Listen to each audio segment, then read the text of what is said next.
And we're live! Hello and welcome to the 58th episode of Game Theory Gang.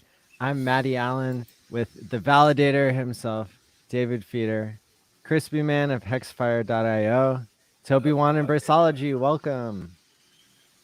Hey guys, good to be here. Thanks for having me. Good to see you, Our man. pleasure. And happy to be here as always.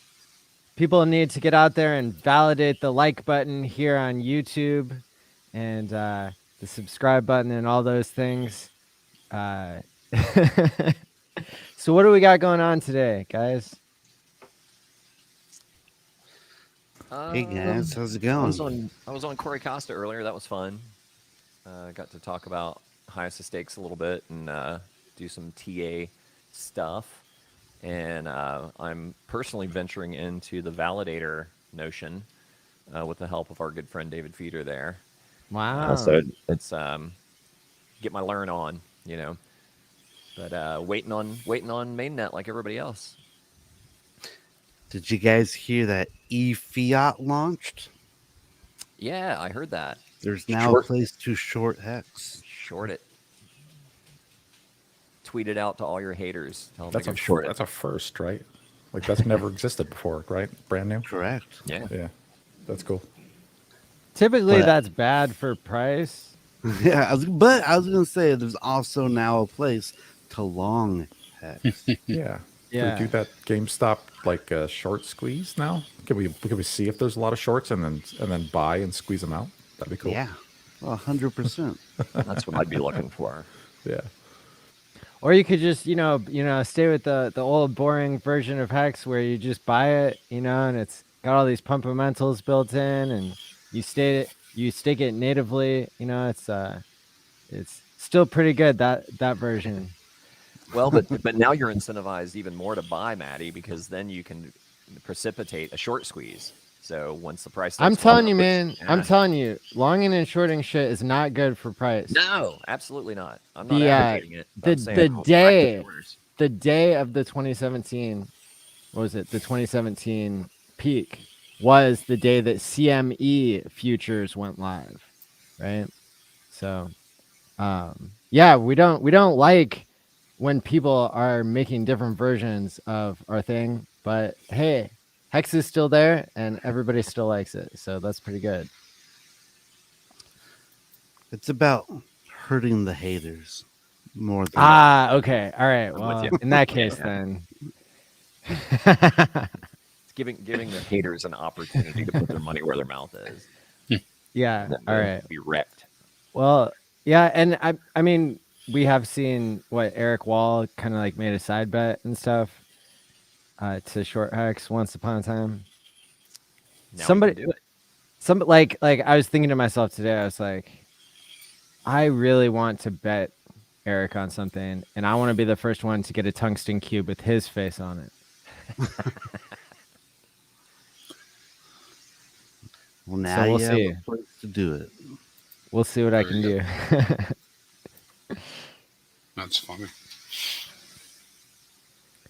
So, I think the thing that people are going to be most excited about from this episode is the store that David Feeder launched out of the blue here. I don't know, David, was it out of the blue, or did you know that you were going to launch a validator store? I've wanted to do it for a while, but eventually enough people asked where I was like, okay, I'll do it. Like, yeah, there was like a tipping point. So I did. It's actually the first website I've ever made in my life. Like, no lie. So I built the website, got the .com, and designed it and threw it up there. Yeah. So right now, if anybody wants to be a validator but they don't have the hardware and they're not quite sure about what RAM do I get, what hard drive works, what do I need, I kind of am putting together. I'll get all the stuff, put it together, test it, and then boom, it's a validator in a box. It's everything you need in one little box, ready to go. Like a wireless keyboard, portable monitor, and Linux on a USB stick, and boom, that's everything you need to build it. So it's kind of cool. Nice. Yeah, That's very awesome. cool. Question. Yeah, I have a question with the validators. So you can get one validator, but or node, but how many validators can you actually run on that single individual box? Yeah, so theoretically, I think you could do up to like 1,000, like validator, like wallets, basically, like 1,000 times Wow. 32 million pulse. That's like the theoretical max. In reality, I know for a fact there's somebody out there doing over 100. So I know that's possible. And that's 3.2 billion pulse. So not too bad. Yeah. And that's one box, one computer. All right. So you hear that, everyone? If you have 32 billion pulse, you just need one validator. Well, maybe. like you, But you no. could, you could, and as long as you got good internet and like power, you'll be fine. Like it'll work. The problem is if let's say the hard drive does fail. Let's say it breaks. Then you've got over 100 validators offline at the same time. That's a lot of pulse, in one validator. Yeah. So if you've got that much pulse, you could just get another one, just have two, and then put half your wallets on that. So that way, if it does break, you're not missing half your mining for a couple hours or a day or two. So At Yeah. what point does the slashing of your I guess pulse reserves, when do they start getting like hit? Is it like the minute your validator goes offline and then it tries to hit your validator in sequence, or basically, yeah. When okay. you in like depends how many validators, but usually within like a minute or 30 seconds, you're gonna miss your turn to a test on a block, and there's a small penalty for that you miss. So it does start pretty quick. Okay. Yep. The rule of thumb is if you're offline for a whole day and you lose some pulse, if you come back on tomorrow and then you mine for one day, you'll be right back where you were. You'll gain all your losses back at the same time. So All if you're right. off for a week, just come back and mine for a week, and you'll be right back where you started. So it's not too bad. Hey Dave, Alright. I had a question. Total noob here on this stuff, obviously. Let me throw something Okay. real quick, Toby, because Sure, it relates to the other way that you can get slashed, which is by creating a double instance of your validator. David, can you tell us about that? Yeah. Yep. So the worst penalty being a validator is called like a slashing, and that's where they delete half your pulse and then they kick you out of the network. So you'll lose 16 million instantly, and then or like over a day or two, and then they boot you out. There's two ways that this happens. If you take two computers, two of those little validators, and you put the same seed words in both for the same validator wallet, and then turn them on in the both at the same time, and then if they both sign on a block at the same time, that's you're only supposed to do it once. So if you do it twice, that's a slashing, and you get kicked out. So if you think you're slick and you bought two of them and you think, oh, I'll have a failover, it's like nope, But you're it was better my off just having one. backup. Yeah, sorry. Not that way. Yeah. Oh, no. And what happens know. is if your validator ever got hacked or compromised, and if a hacker stole your private key or your seed words for your validator, the worst that they could do is they could take that, go to their house, put it on a computer, turn it on, and get you slashed because they'd run a copy too. So nobody could ever steal your pulse, but if somebody ever hacks your validator, they could delete half your pulse. That's kind of the worst case scenario. Question: Can we use time pays me with the validators? No. Yeah, But good thought. Thanks for asking. It's I believe there's a special architecture that's being used for the validator wallets. yeah. When you make a validator, you have to send in the 32 million pulse, and it goes to like a contract address, and it's actually 0x like 369 369 369 369. That's where you send your pulse to the validator. Yeah. So here's the question I had. So my loose understanding of this is it's not delegation, but like for lack of a better word, you're kind of committing your 32 million pulse to be a validator. So you're doing that by sending that to that address. My understanding is it's kind of like HEX or like ETH staking, where it's going to be locked up until the Shanghai fork comes into play. And then, so basically, like if you knew you were going to be out of town, you got your validator going, you're potentially going to be down for days. You can't stop that validator or withdraw your commitment until that Shanghai thing is in place. Is that a proper understanding, or am I way off? Yes, that's how it is. Like on the testnet right now, yes, we don't have Shanghai on the testnet, so we can't withdraw. Got But it. I think I think PulseChain mainnet will come with Shanghai built in. So Got it. I think we will be able to withdraw. So if you wanted to exit before your vacation, I think you could. Got it. I think it takes 24 hours to get your pulse back. Gotcha. Okay, so then that way, if people are concerned about, maybe there's some storms coming through the area, they don't have a whole house generator, they're concerned about losing power and being, having some penalties, then they could theoretically withdraw their commitment at that point until things kind of settle down, and then they can get their validator going again. Totally. I think that'd be a really, really good idea, actually. I've never even actually really thought about that situation. Yeah, totally. Well, I mean, I'm just thinking worst case scenario, because it's like, Maddie's obviously was a terrible scenario where you're losing half your pulse. I had no idea that was even a thing. And then I guess the other piece from this conversation, I'm learning that you would need a unique seed word for each instance, each validator that you choose. So if you're running 1,000 validators, you're going to need 1,000 seed phrases. Just one seed phrase. One seed phrase, okay. Yep. And you actually make the seed phrase during the validator installation process. Got it. It like spits it out to you on the screen, actually. Okay. And then lastly, well, for now anyhow, and then I'll let somebody else have at you. But so let's say you wanted to do 10 validators, and that's 320 million pulse. You basically it generates your seed word for you. You send in 320 million pulse, and then it just automatically knows that you're doing 10 instances. Pretty much the way you set up the validator. And on the Launchpad website, when you go to launchpad.v4.testnet.pulsechain, you're actually going to do 10 transactions. So you'll do 32 million for the first one, 32 million for the next one, and you fill in every validator wallet you chose. Got it. So that part actually gets really annoying because you're sitting there with your ledger. Like you have to submit 10 times. Right. And if you want 1,000 validators, you'd have to sit there and do it 1,000 times. So that's actually one of the worst parts, is just sending in the money. We'll have to ask Motley about that, because it's like he suggested that he was doing 300 on Twitter the other day, and I'm just like, damn, it's like that's a lot. Number one, it's a lot of pulse, but number two, that's a lot of sending and making sure everything's running right. That'll take all afternoon to do, but it's worth it. I'd sit there and you're just gonna be clicking a while, but right.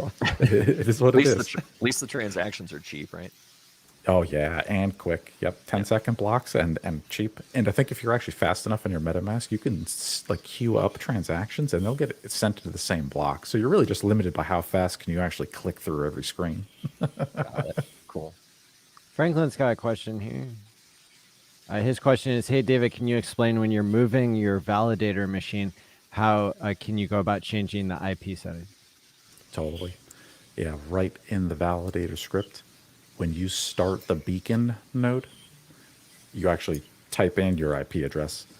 So if you move to a new house, when you get to your new place and you set up your validator and you plug it in, you would type in your new IP address for your new place. So it's really easy. Yeah, but totally, you can move, no problem. I got a question. What does the turning down process? What is that like? Like, say you want to move your validator, what is the shutdown process? What's all involved so you don't get slashed? You'd have to do what Toby recommended and actually withdraw all your pulse out and actually shut down your validators and actually like exit the network. Gotcha. Yeah, because like let's say you bought a new place and you were moving over the weekend. I mean, what I would do personally is I would actually just turn off my validator and just move it to the new house and try to get it set up like a couple hours later. And I would just accept the couple hours of losses because that's fine. Like less than a day, not a problem. Like don't sweat it. You'll get that back tomorrow morning. By the time you wake up, a couple hours later, you'll mine it back. So I would just like quickly try to just move the validator. I would just drive it there once I have internet in the new place. Yeah, right. Yeah. Now, is dynamic IP still a thing? Because I feel like I remember that being like a security measure for home routers and stuff, where you would have like spit a new IP all the time just to kind of help. That is still a thing, and that will mean that your IP address will change. And in the script, you would have to change it. So it actually is cool if you call your cable company or internet company and you buy a static IP address for like $5 a month or $10 a month and just get one dedicated. That's a great idea. Got it. Okay, Yep. cool. Good to know. Yep. And then I even use NordVPN, and you can buy a static IP address from them for like $3 a month. All right. And then I actually use that, and I my validator actually VPNs to like New York City, and then I get a New York City IP address, and then I use that. So that's an option too. Gotcha. And then that way you're not worried about like throttling or anything by your service provider if you have a separate static IP. Well, the static IP, what it does, it just never changes.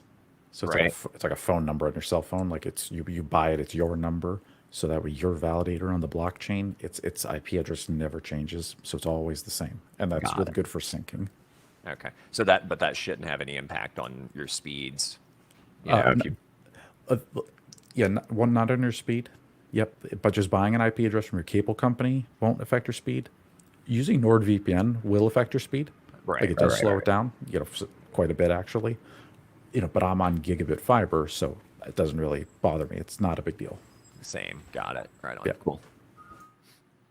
But getting the IP address right from your internet provider, that's a great way to do it. And then I was And, also telling people yesterday go ahead. to I recommend, if you can, get yourself a better firewall than the one they give you from Comcast or Cablevision. Like the Linksys or whatever firewall. I recommend like spending $500 and getting like a small business like little firewall if you can. There's a bunch of different brands out there. My favorite is Netgate, and I've got the Netgate 4100. I think it's $500. And it's like a white box, and it's a really like full-fledged firewall, so you can change your firewall rules, and you can set your new WAN IP, and you can open the ports for Geth and for the beacon chain, and you can like forward it right to your validator, and it's super easy, and it's like $500 for a nice router or firewall. So that's what I'm using. Probably worth it just to make your life easy. You say Netgate 4100? I believe so. Maybe the 4200. Okay. Like the 4000 series. That's plenty good. Yeah. Should be $500. Toby one's on Amazon.com right now. I'm already looking it up. Perfect. There you go. Trying So to get ready, man. Mainnet could be any day. It's like if anybody who's validating, they need to probably figure this stuff out before we go live. Don't rush. Yeah. This, Oh, yeah, no. this testing is perfect. Yeah. We've got plenty of time to get ready and get everything set up. No, don't say we have plenty of time. Come on. We're gonna launch today. It's already been 2 hours. Why isn't mainnet out yet?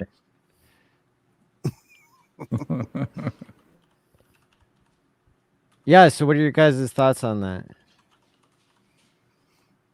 It's the normal pattern seeking, conspiracy, minded people that we are.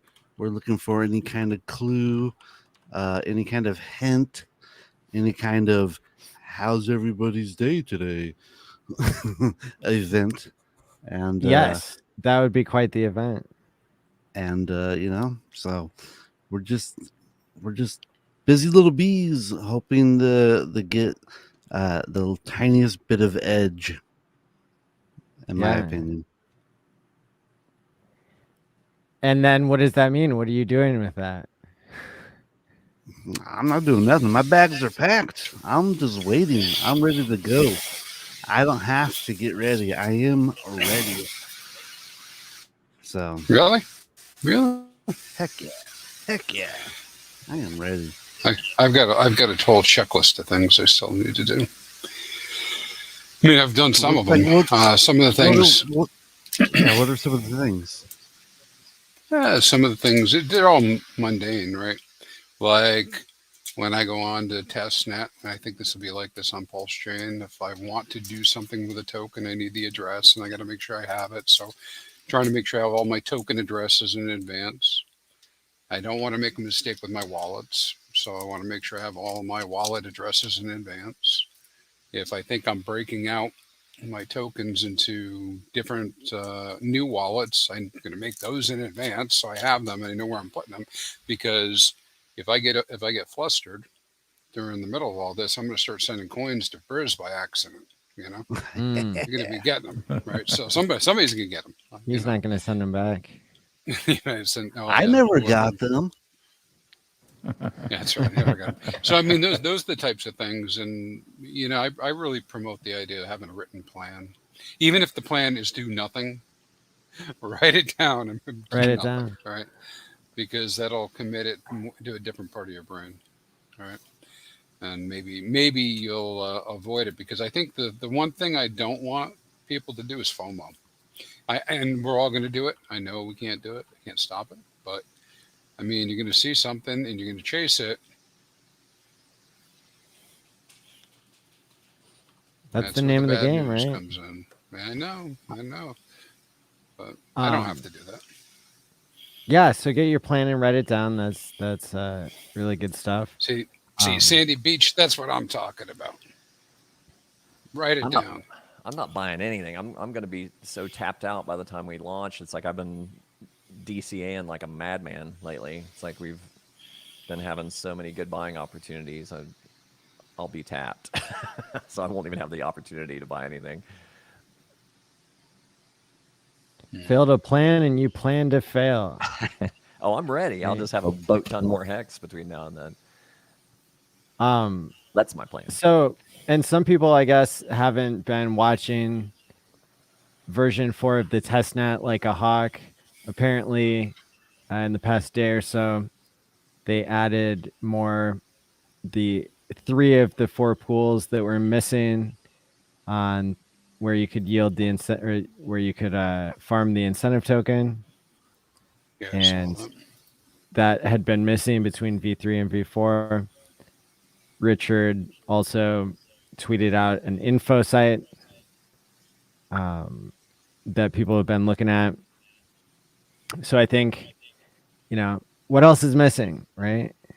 And what else do we need? I guess people are waiting for the Shanghai/Chappelle Show fork to be added in. There's speculation. There's wild speculation as to whether that will be included or not. Who knows? And then what about limit orders? We're going to see something like that. Is the buy and burn button on V4 yet? It is. I believe that's working. Okay. Yep. But not limit orders are missing. You're right. Yeah, and I heard Matcha shut us down with your request. Is there? Well, yeah, we don't need them. Is there? Yep, they're done. That's canceled. Yep. Yeah, they're done. They're dead. That's all. Yep. What was I going to say? Oh boy. Is there any wild speculation that there will not be limit orders on mainnet when it launches to help with price discovery? Well, I mean, some of us think that it's possible they won't be there. I mean, is Alex going to fork V3 like he did for ETH Fair and ETH POW? Or he did for one of those two, didn't he? That wasn't to create limit orders, was it? Yeah, I thought he had a version of Uniswap V3 that he spun up to be available on POW or Fair. Was it V3 or V2? V3 is what has limit orders, right? Uniswap V3. Essentially, it has a kind, like a type. Well, yeah, that'd be interesting. My internet keeps cutting out. Hey, can I throw something at you? We started DeFi on V1, right? Yes? You're talking about Uniswap V1? Yeah, just in general, right? V1. And then we went to V2. And around then, limit orders came in. And then we went to V3. I'm not saying this is what will happen, but there's one possibility. We follow a similar path. Maybe we do V2, limit orders, and V3 ish, whatever that looks like. Maybe there's some balance that's created by approaching things that way. Certainly would create more volatility instead of everybody running out and setting limits. But I mean, yeah, to separate the two issues of like providing V3 liquidity, providing Uniswap, because we gotta be careful even like what V3 we're talking about, right? Is it Testnet? Is it Uniswap? Yeah. And so providing V3 liquidity is similar to setting a limit order. And you know, there are a lot of times I've heard Richard Hart say he doesn't want V3 on PulseChain when it launches, and everybody seems to like ignore this. It's like it's almost like he didn't say it, and I don't know what's up with that, but well, somebody I trust in the community said this to me and said, "Well, people want it, right? Because they, the guys that were wanting to do LP, they want it, right? And because it's more safe for me to have it than it is for me to go V2." And so that would be it's at least one game thread, right, to follow. Well, is it for is sure, it, for sure. Is it double-sided liquidity better as far as stability of price? Because then you don't have people gaming the system with. I think that's why single- RH likes it better. Right. That was my thought too. Yeah. So yeah, but and both of your points I think are valid.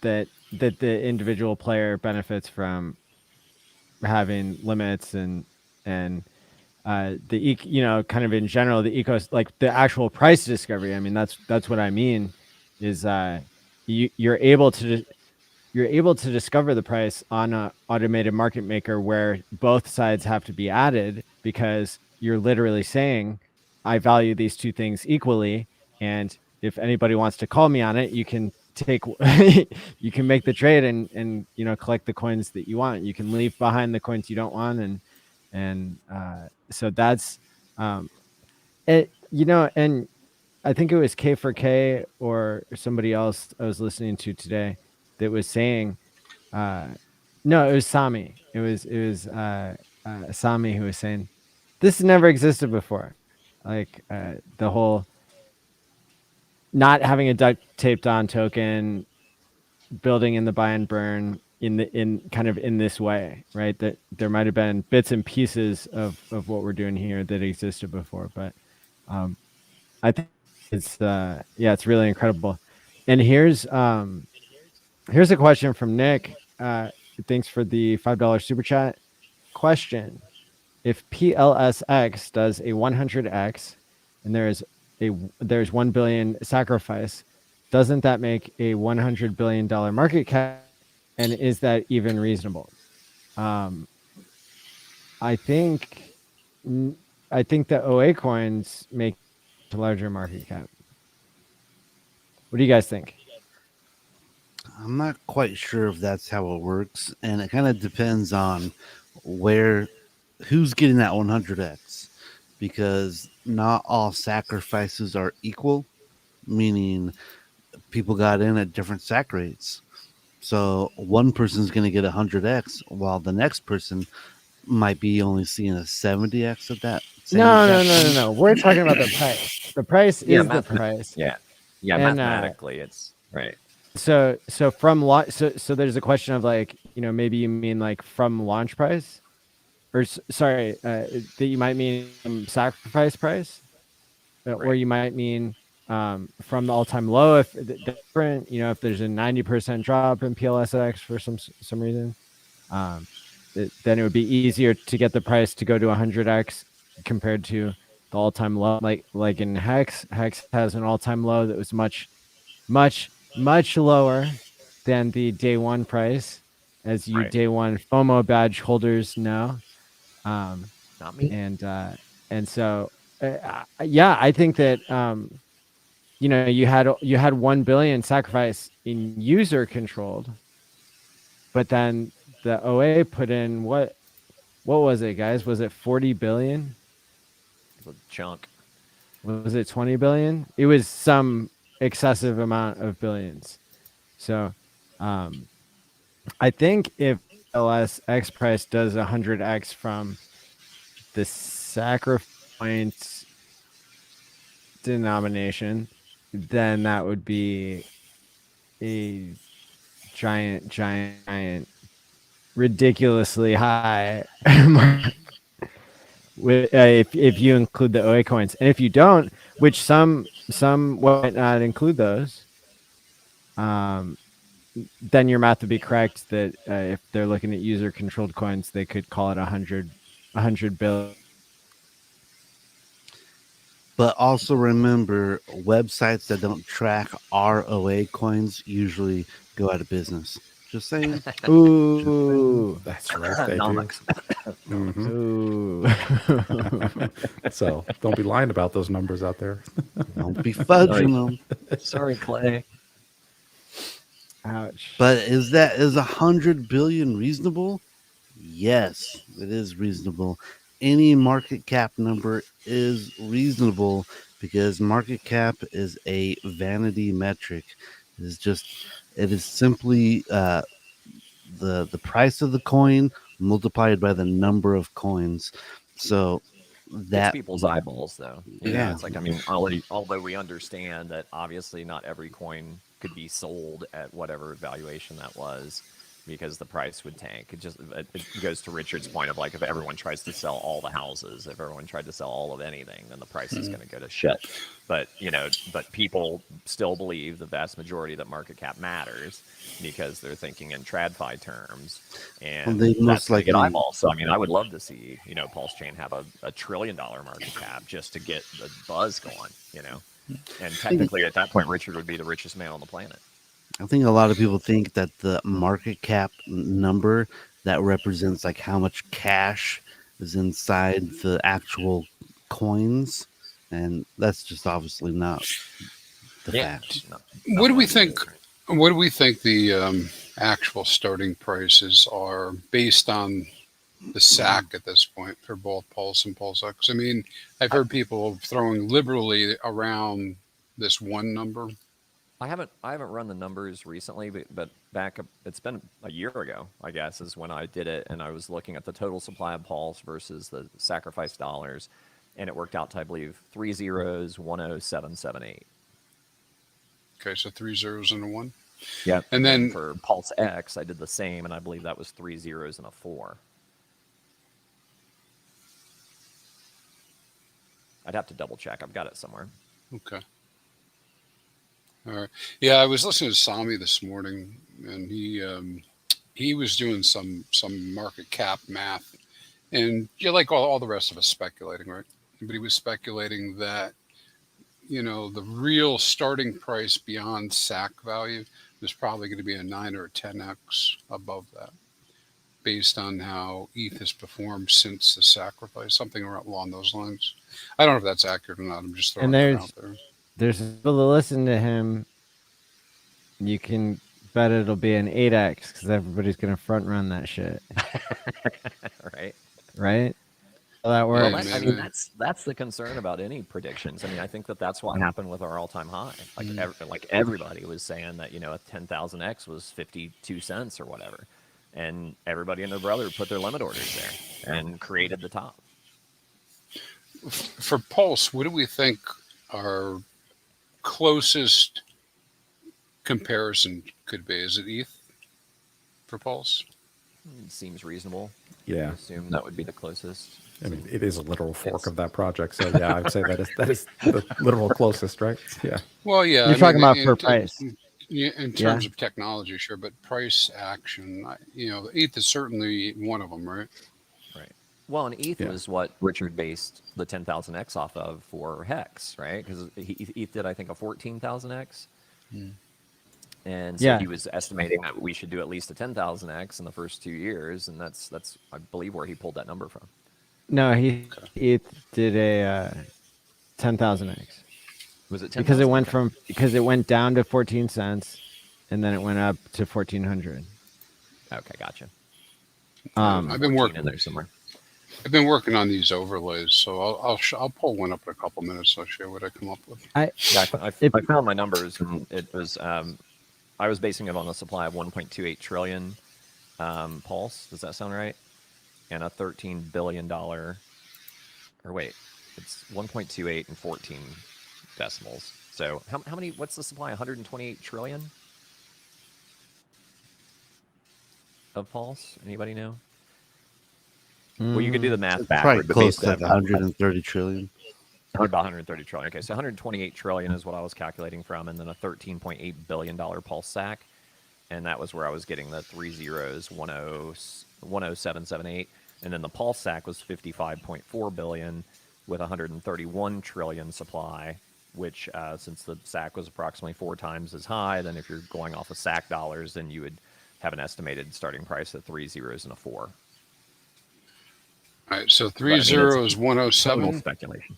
Yeah, 3 zeros, 10778 is what I came up with. 78. Yep, 10778. See, and that's the crazy part 10778. because my sack rate, I'm like 4 zeros. Yeah, same. But you got in early, and you got that bonding curve in your favor, plus the volume bonus multiplier. So, Yeah. and there's plenty of other people at the top tier that are going to have.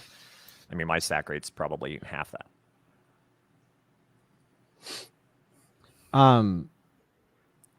Look, ChrispyMan, if you want me to compare, you want me to say what it's closest to, and we're just spitballing here, then I'm gonna say, yeah, it's on the technical side of things, Pulse is closest to Ethereum. But if you want to know what I think about what the price could do, you're gonna have to look at SHIB and Pepe coin, because this thing's due at 20,000x, right? So Well, why not Hex then? why not Hex? Because Hex never did a 20,000x. Not yet. Not yet. There are No, only but 2 coins. Is the qualification 20,000x? Is that it? Okay. I'm saying that it can perform the best of all time. All right. No, I could see that. And you know, the thing that people are sleeping on when it comes to Pulse is this whole validator scenario. In PulseChain, you have something that to me looks a lot like Hex. Okay. Start shuffling around some of these numbers. Richard 10x'd the rewards paid to validators. So if you want to be a validator, and you know everybody's in on that, it's going to reduce the amount, right? Does that sound familiar? If everybody's locking up their coins, the amount that everybody gets paid is reduced. Does 30% APY? Does that sound familiar to anybody out here? You know, and then it can go all the way to 3%, right? So that's, I think that's going to be an incredible sleeper. I think, rightfully so. People are really excited about PulseX right now, and I am too. But I think just the mechanics here, I haven't necessarily heard anybody say it, but that if you want to get the APY, you have to time lock your coins in a validator, and maybe not everybody is going to have a validator right away. I know I'm probably not going to be one of the first, but with David out here running validatorstore.com in the description below, maybe we could talk a little bit once ChrispyMan gets through his points about the price.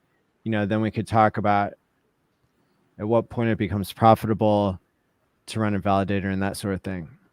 Hey, Maddie, just a quick add-on to what you're saying is the unspoken part of that was just like with Hex and those coins being staked, and Time Pays Me speaks to this as well. You're reducing liquid supply. So when you reduce liquid supply, then there's your pumpamental, right? Yeah. Oh yeah. So people who can't run a validator. I mean, look, if you bought Bitcoin at 6 cents, you sold at 30 cents, right? And if you're Greg Schoen, you bought $100 worth of Bitcoin, you had 1,700 Bitcoin, you sold on a 5x, and you were a genius, and you made you took your $400 profit, and you never retired, right? So people out here who put $100 into Pulse, right, into the sacrifice, or when it launches, if Pulse can do, or PulseX can do what Bitcoin did, big if, but if it did, and you locked up 10% of your coins, 10, 15 years later, you're a millionaire. If if you follow the math of what Bitcoin did. So, people, I think if you put $100 into Pulse when it launches, even if it's done a 90% dip, I don't think you have enough Pulse to run a validator. So there are going to be people who want to time lock to save themselves from themselves and to self-select into the group of people that gets mad gains, even because look, Greg could have sold at $5,000 all of his Bitcoin. He could have sold at $50,000 and $500,000. There's no way he would have made it to be a millionaire. Just like I wouldn't have made it to be a millionaire in HEX if I didn't time lock my coins. So everybody everybody thinks they're a genius and they're going to trade and oh, I want to have my coins liquid so I can sell the top. You can test this out with 10% of your coins and put some into Time Pays Me, and then see whether you can beat yourself, right? Take one wallet and do Time Pays Me, take with 10%, take another wallet with 10%, and you're trading, and then compare and see the difference over the next 5-10 years. 1 year later, all they have is the 10% in Time Pays Me, and then they call you Maddie. They're like, "Thank you so much, you saved me. I have my 10% left. I locked up. Thank you, Maddie. You saved me from myself. Otherwise, I'd have Dude, nothing." you did it yourself. That's I'm what the able to .me is eat for. tonight because of you. Yeah, that's what the .me is. So Well, something I'm else. and I'm super excited. We passed our audit. Yay. Yeah, And, Very congrats on that. nice. yeah. So we're cruising. I released the new logo today, and I was about to mention, you got the new logo going. yeah. Hey, Matt, Hell are yeah. you hearing any static from me? No, better. No. Okay. All right. Yeah, these new headphones. So I shared a file up there if you want to pull it up. And Yeah, we let's take a can look. we can do some non-binding moon math. All right. Non-binding. So if we use the 3 zeros and a 1 starting price, right? I think we're gonna have to zoom in Yeah, significantly. I'm going. Yeah, what this okay. is this is a big old dashboard that I have up here that's doing some comparisons between different tokens and whatnot that are out there. In any case, I've added PulseChain to this, and there won't be any information on performance up here in the beginning because we haven't started yet. So let's go down and do a comparison. Let me make it very big. And so I'm going to look at PulseChain versus Bitcoin. That's this one that's on the left-hand side. Can you see that well enough? Yes. All right. And so with this particular one, this is the performance of Bitcoin based on recorded price in exchanges and other resources that are there. That would give us a first peak if it followed. We went from that price somewhere around 20 cents, 30 cents. This is a forecast. Yeah, it's a forecast using what did Bitcoin do?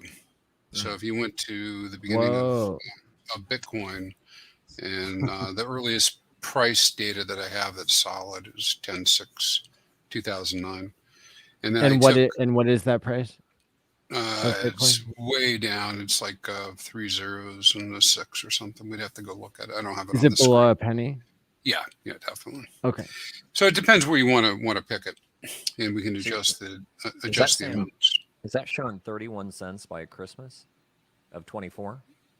Yeah, timing's going to probably be off because what I'm doing is I'm overlaying based on when these things launched and just picking a set of dates. So I wouldn't pay too much attention to the date, but more about the magnitude of the changes the magnitude of how high this stuff could go over time. And so it's basically painting the performance that Bitcoin saw, starting with today on PulseChain. And starting with a beginning price, it's nearly zero, right? Cool. Because it's down at the 3 zeros and a 1, and then it actually did some dropping down and whatnot. So what I'm doing is I'm doing the calculation on the back end. So this is kind of work in progress, but it's fun to look at, because what it is it's looking at, okay, if you go day to day on Bitcoin, from the starting price, what were the X's, right? So you just get a simple ratio and able to build out what, a possible scenario could be, something going up like this over the first year or so, or perhaps you skip the beginning of that and you go up to something else that's very, very high. But this is looking specifically at Bitcoin. That's why I'm asking, which one do we think might match?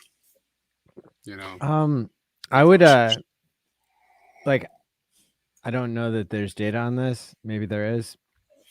There probably is data.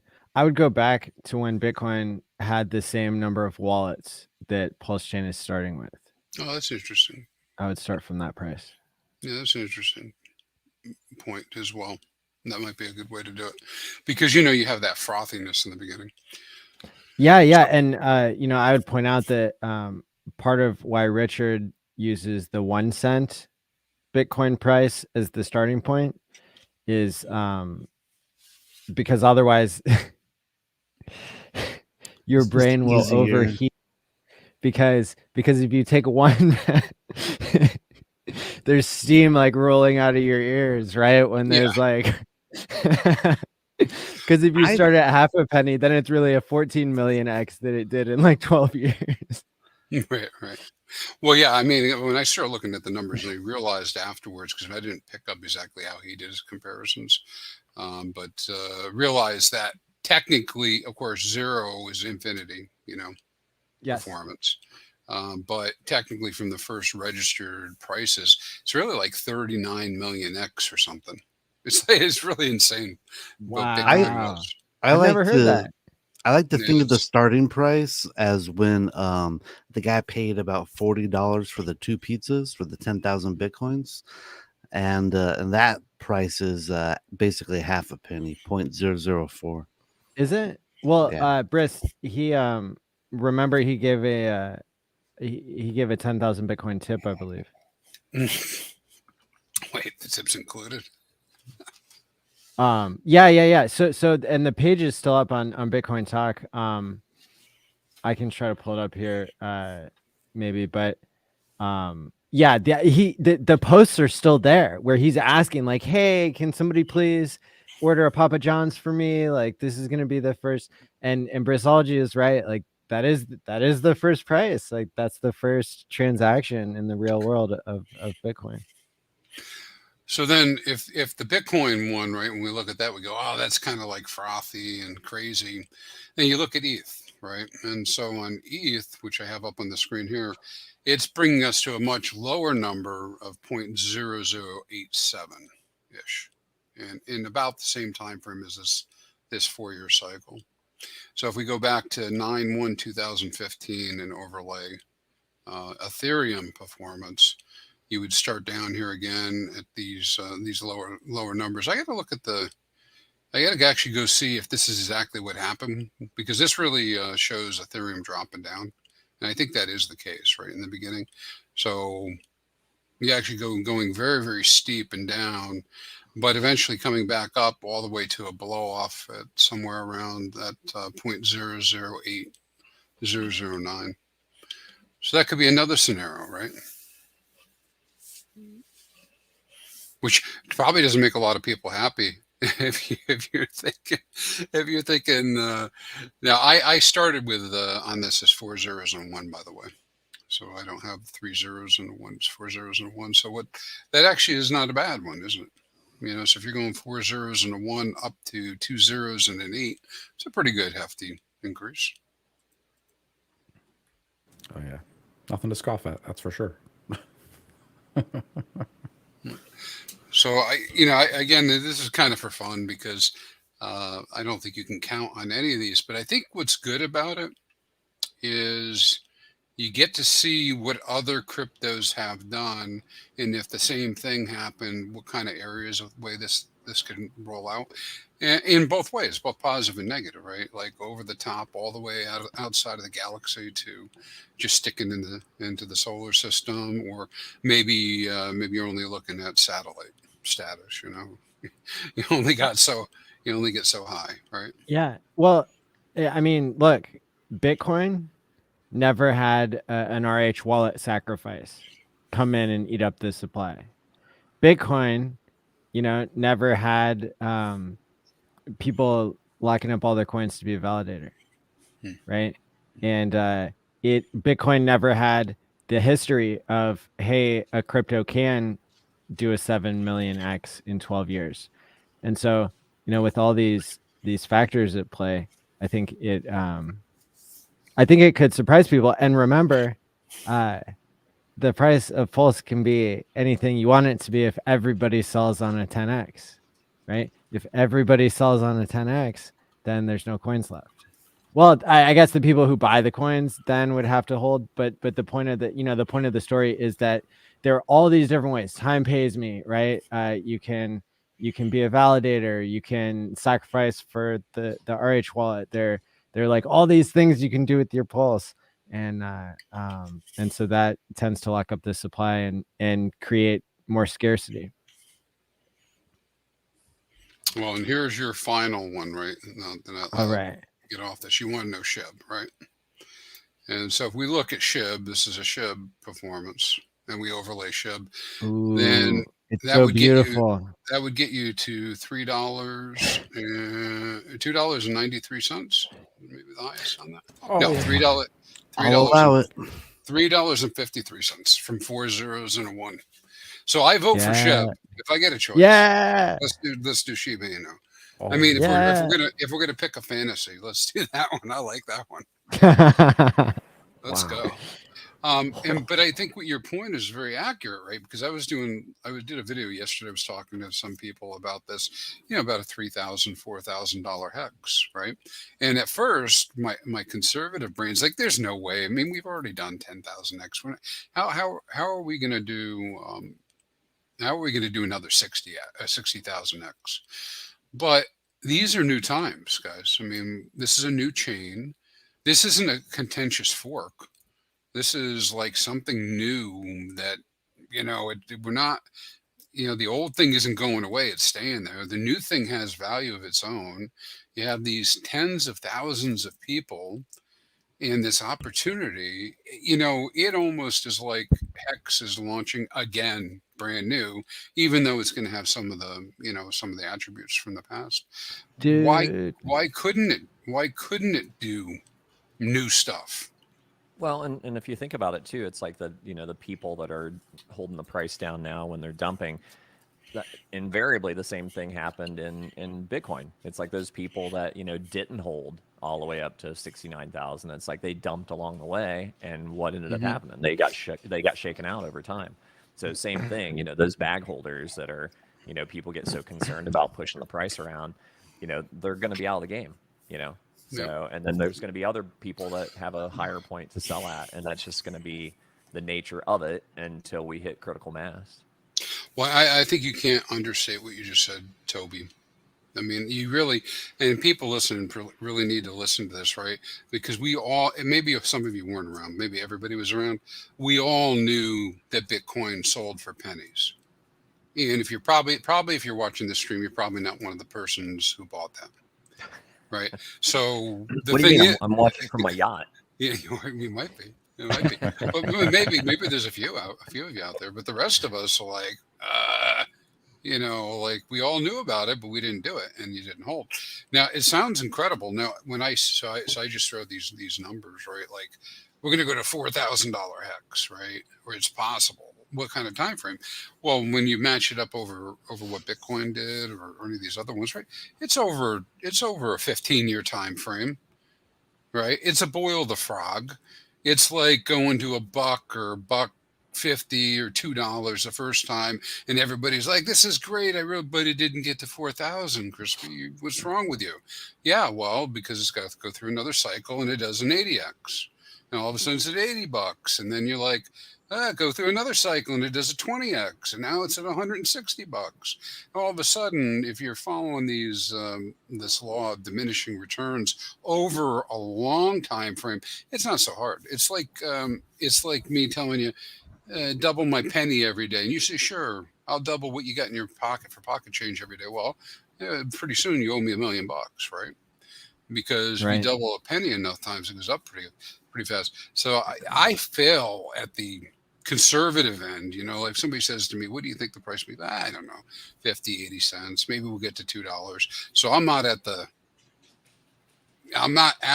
hey, first blush $4,000, but I think it's possible. It's in the realm of possibility over the next 3 cycles or 4 cycles, purely dependent on how everybody participates and what happens, you know, in the world, right? I mean, I can't control any of that, but there's no reason it can't happen that I can see. Correct. So, anyway, that's my Hopium Moon math for you, Maddie. Yeah. Feels so good. I said $4,000 hex by Christmas. That's what I said. Do it. Do it. Public price. We got 235 people watching, so that's pretty awesome. But only 106 thumbs ups. So go Validate the smash like button, people. Otherwise, you're gonna get slashed, and I'm gonna kick you out of the stream. Get out. I was just thinking of somebody spawned this horrible thought in the chat, but I was thinking of the movie Idiocracy, and like one of the scenes I think is the most hilarious is the guy is like pleasuring himself. He's like, "Go away, baiting, go away." So I just thought like the new line would be like, "Go away, validating, go away." We could make a whole lot of memes. I love that. Welcome to PulseChain. We love you. All right. You get the I have a meme lined up in my head for David Feeder, and hopefully I'll have that pumped out later tonight. We'll see. You make the best memes, awesome. Briz. I can't wait. It's good. You like it. It's good. So far up here, it's good. You know, I don't know if it'll actually be good. So what are the So how do I know if it's profitable for me to be a validator? I don't. You can't know that. But David's Machines, I guess, his package is going for a couple grand, and it's on the website 2,000. Yep. And just so people know, I priced it out, and that's actually really fair, considering that he's going to test everything out and get it all bundled for you. The time savings and the knowledge that goes into it alone, I think, is more than fair. Yeah, and plus I sign it and I put a serial number on it, so it is. There's a collectible factor too. I mean, there's not an upcharge for that. It's like you should. That's the all signature. built in. The signature edition should be an extra $5. Oh, jeez. You can be like Bitmain, where I get my validator. After I'm like, what the heck? Why is this 4 months late? And you're like, I was testing it. I promise none of wrapped that. in like a silk hex scarf. Oh man! So I've done some napkin math. On what's possible, and so on the low end, if you only have one validator, so that's 32 million pulse. We'll just pretend that cost you $3,200 on your sacrifice for one validator.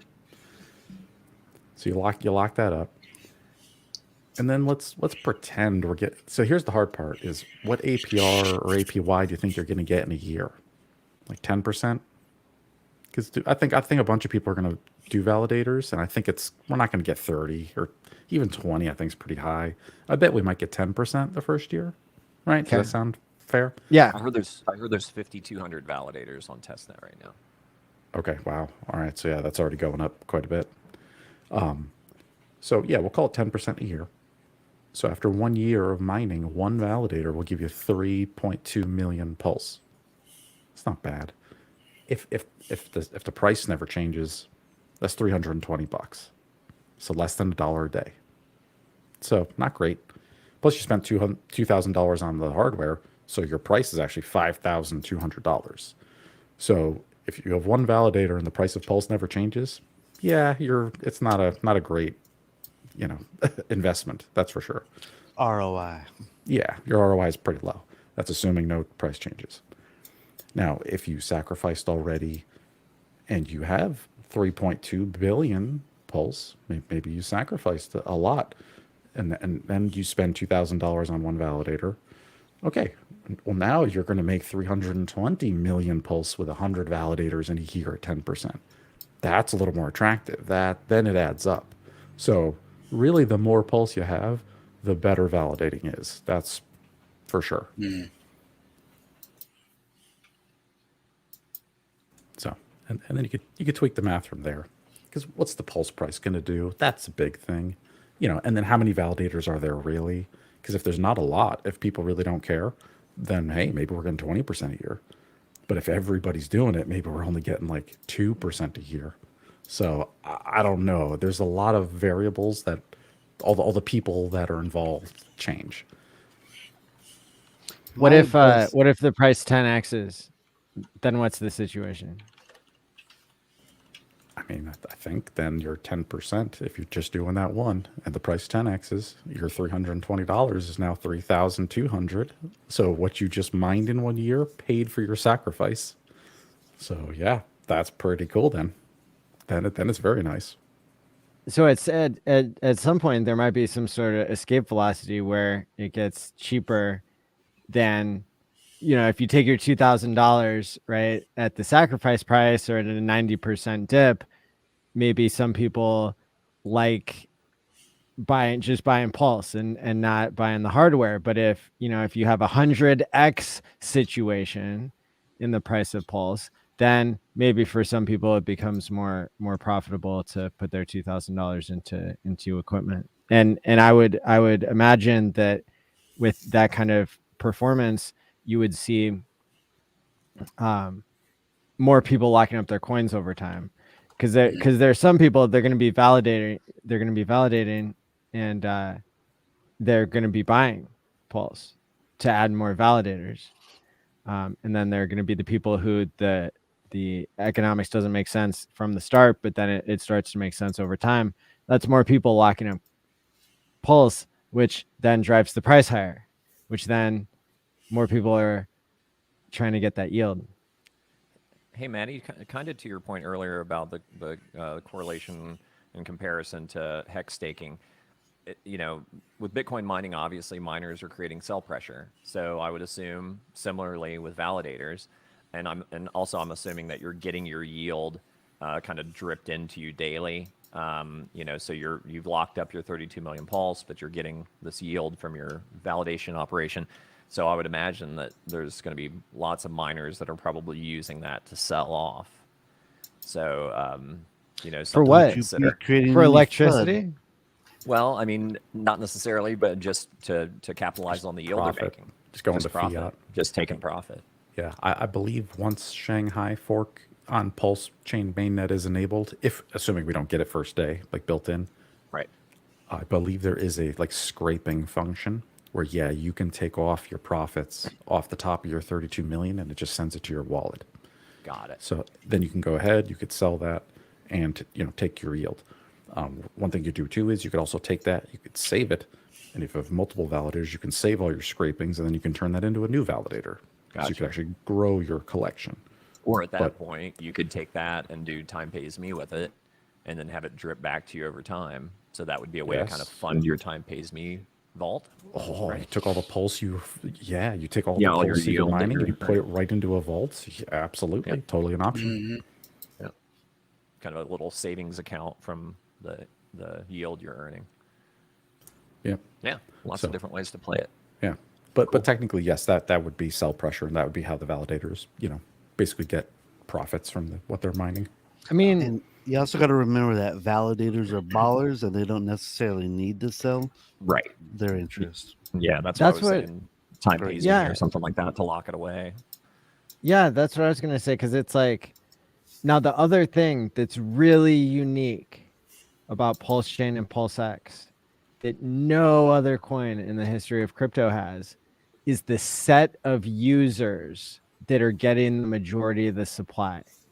Now, we don't know this for certain. Somebody could, take an artificial intelligence and scan the blockchain and probably tell you better than I could.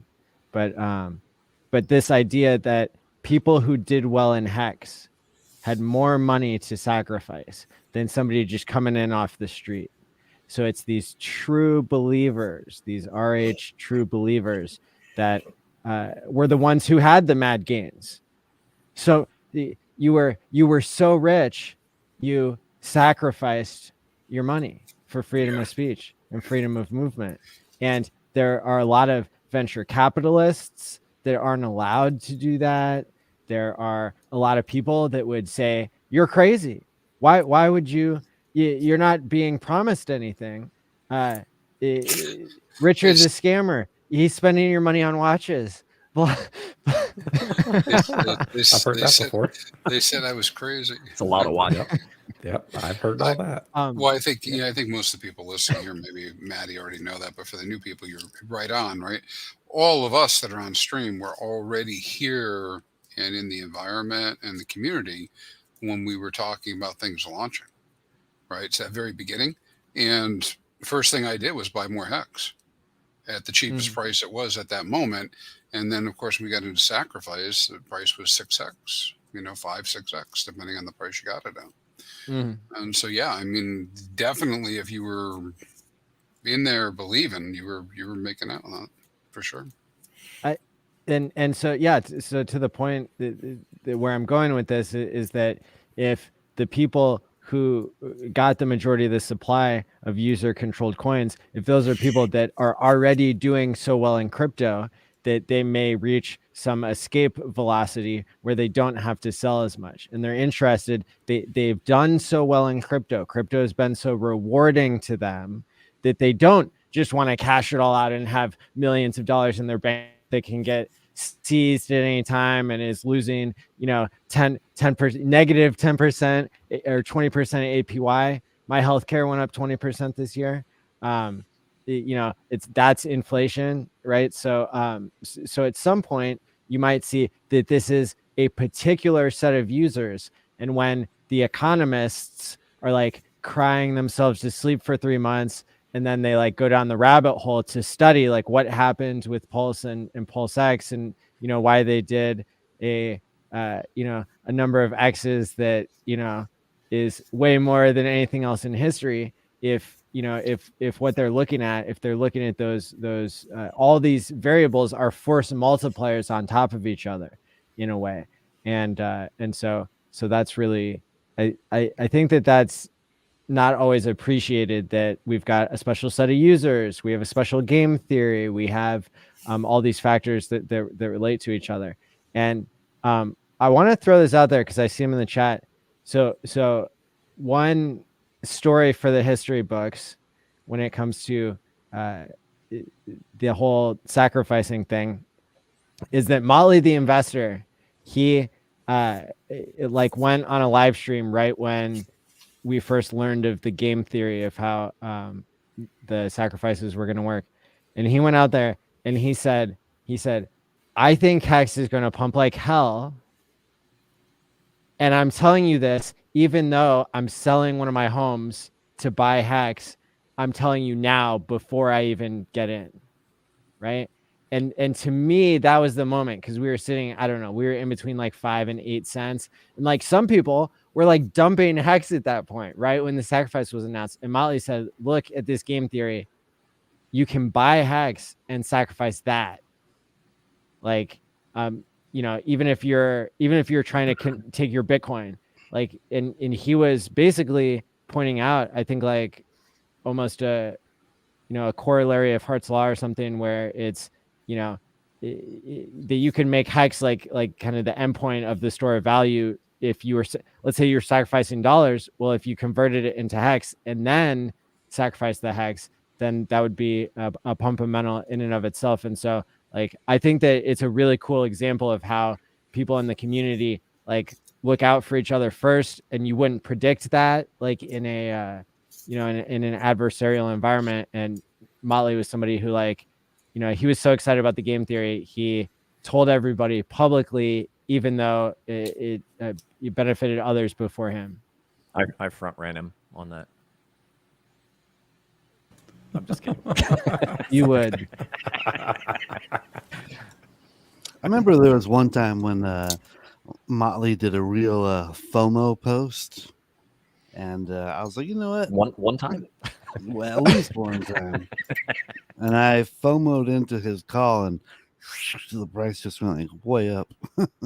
Dude's smart. Motley's he's a legend in the community for sure. Hats off to Motley. Oh yeah.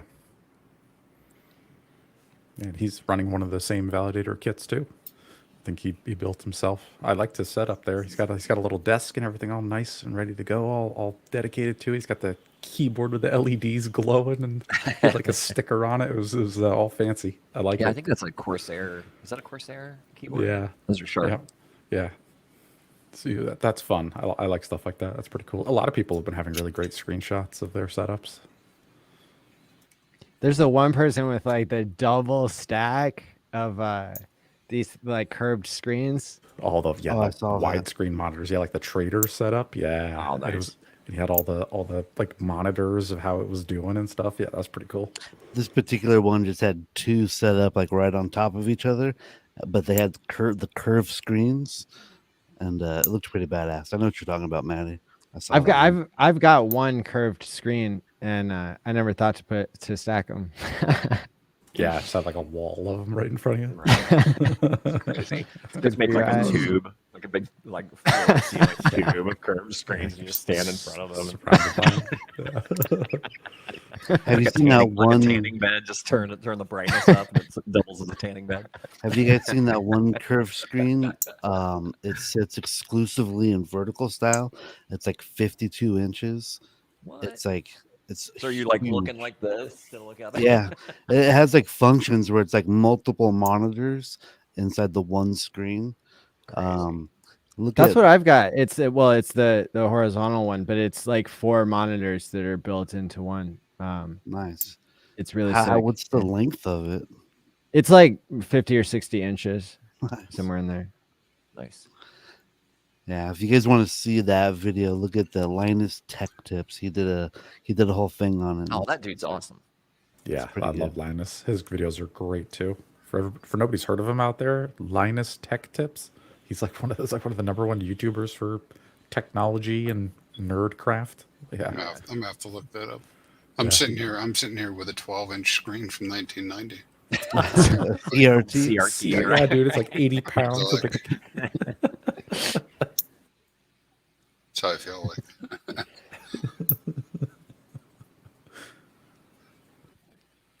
Well, hey, Maddie, since we had a pause there, I think that topic you brought up is worthy of an entire show. Maybe it's a Thursday night show.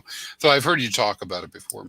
I think it's very real, and maybe not all people in the audience recognize that a point can come where you really have, I don't want to say too much crypto, but you have so much that really there is no, I mean, it actually is counterproductive to pull it out.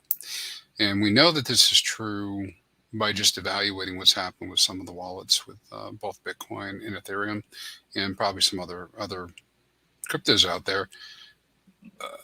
At some point, it's the only thing that happens is taxation, right? You take it out, it gets taxed in half, and then you put it in where? In a bank that isn't insured, or into another investment. I mean, at least when Funding Jim's talking about doing stuff like that, we're talking about going into real estate, where maybe you can make 17 to 25% year over year on your money. At least if you're active, right? At least there's that. The rest of it is just a different set of assets you can take a gamble on. So I think there are some conditions where, once you've got enough, you got enough. I mean, you can leave it in crypto and manage it, of course, but it doesn't necessarily have to be pulled out. Hey, I want to play devil's advocate for a second, because it's like I've done this in the confines of my own weird brain, but like, what if there's been so much hype for so long that it's a big like when we launch? I mean, I think there's so much hype that there's gonna be some over exuberance, just like there was day one in Hex, even though Richard said don't FOMO in day one. But just devil's advocate, it's like, what do you think the odds are that there's been so much hype for so long that it's really kind of a bit of a letdown, like that we don't meet the expectations, these lofty expectations that we all like to throw around? I mean, It's a possibility. It's a possibility. Shut up, Toby. I think we're gonna do like an ETH type maneuver too, where we're gonna launch at a higher than the SAC price, and then I expect the sell off for Right. a week, 30 days, whatever. Like, totally.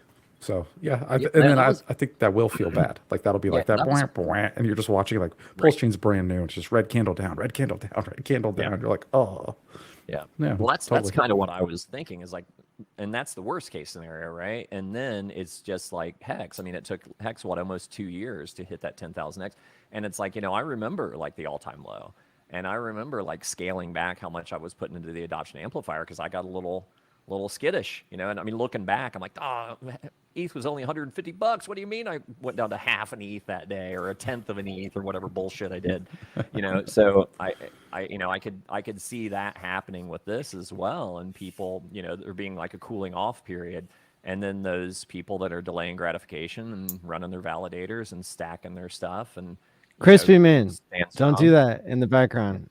The chat is really mad at you. The clipping sound. That needs to be a separate video of ASMR. As long as it's not toenails, it's like we're good.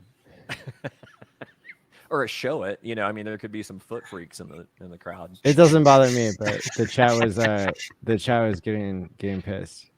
I thought it was my keyboard because I've got a mechanical keyboard, so I thought it might have been me, but It might be me too. Well, I know it is me because they're saying that. But I have, I had to buy a brand new keyboard because my keyboard broke and my headphones. They all came in today, so now I've got them all here. So, grooming David, tips with ChrispyMan. I was a little worried about you and your validator ventures, but there's, I think, some good news on the horizon. Did you guys hear about the Tornado Cash developer? He's going to be released from prison Oh, that's good. no. on Yes. bail. I hadn't heard the news, but good for him because that was really sad they put him in prison. He did Yeah, not that was deserve crazy. that. No. Right. So, yeah. So that's something that happened this week. Is the Tornado Cash guy? He's getting out of jail on bail. And I know. I mean, what do you guys think that does to the game theory of DeFi? Do you think it's going to be more or less accepted in the public eye, the court of public opinion, now that this guy is like more free? Yeah, I don't know. He I don't still think went away for a long time. Yeah, they made an example out of him. And he's Yeah. not out of the woods yet if it's just out on bail. crazy. Still gotta go to court, I guess. But yeah, I mean, I don't know. It's like I feel like it's almost like the debates that we're seeing in Congress now. It's like 2 years ago that wasn't going on. It's like you couldn't find a congressperson that could speak intelligently about crypto at all. And now the debate has moved forward quite. I mean, there's still a long way to go, but I think as the conversation evolves, then I'm an eternal optimist. I have faith in the American people and intelligent human beings around the globe that are going to come up with proper solutions for these questions that people have. And then as more people get comfortable with it, because it's like I mean, up until FTX, it's like there's probably a ton of people that had no clue of the difference between CeFi and DeFi. So but now those are terms that are out there and people are talking about it and asking the difference. It's like the guy I wired money in with yesterday at the bank, we were talking about DeFi, and he was like, well, where do I buy HEX? He's got a buddy that's works for Coinbase, and so we had a lengthy discussion about all that. And he's a finance major, he's getting ready to graduate from college with a finance degree, and I'm like, bro, DeFi's the future. You need to be looking at it. And Yeah, he where was have you very been, interested. dude? Yeah, he's in his 20s to college. Like, where you been, man? I know. It's like, how do you actually not have any crypto yet? It's like, Yeah. But he's got like, buddies with ERC20s and stuff. And I was telling him, I'm like, hey, tell your buddies they're all going to get copies on the PulseChain. So I was Yeah. writing down links for him, gave him Richard's Twitter, and but it's like that's the thing. It's like it's this groundswell of education. So it's not just being a talking head on Twitter or YouTube or whatever, but getting out in the streets and talking to people, like in Miami. It's like we're going to be talking to people and educating people. These financial guys that are coming out of school without any crypto knowledge. It's kind of like a doctor not being taught nutrition, right? Oh, Exactly. That's actually what they do, though. They don't teach them nutrition. Right. That's real. Yeah. Yeah. Yeah, it's funny because it's like my mom and dad's financial advisor. It's like he's doesn't own any crypto, totally just doesn't get it, doesn't understand what's behind it. But one of the key members of his team is in his 30s, and he sacrificed for Pulse, and he's a Hexican, because it's like. And so I was joking with him. I'm like, I said, so do I get a fee, because I advised you on the crypto part, since you're taking a fee from my mom and dad every year. Yeah. So Tell him. he laughed. I got some free soccer tickets out of it, but that was it. Not bad. Not bad. Just to circle back to Briz's question, I wonder about, you were talking about like dudes getting locked up and all kinds of, coming after DeFi.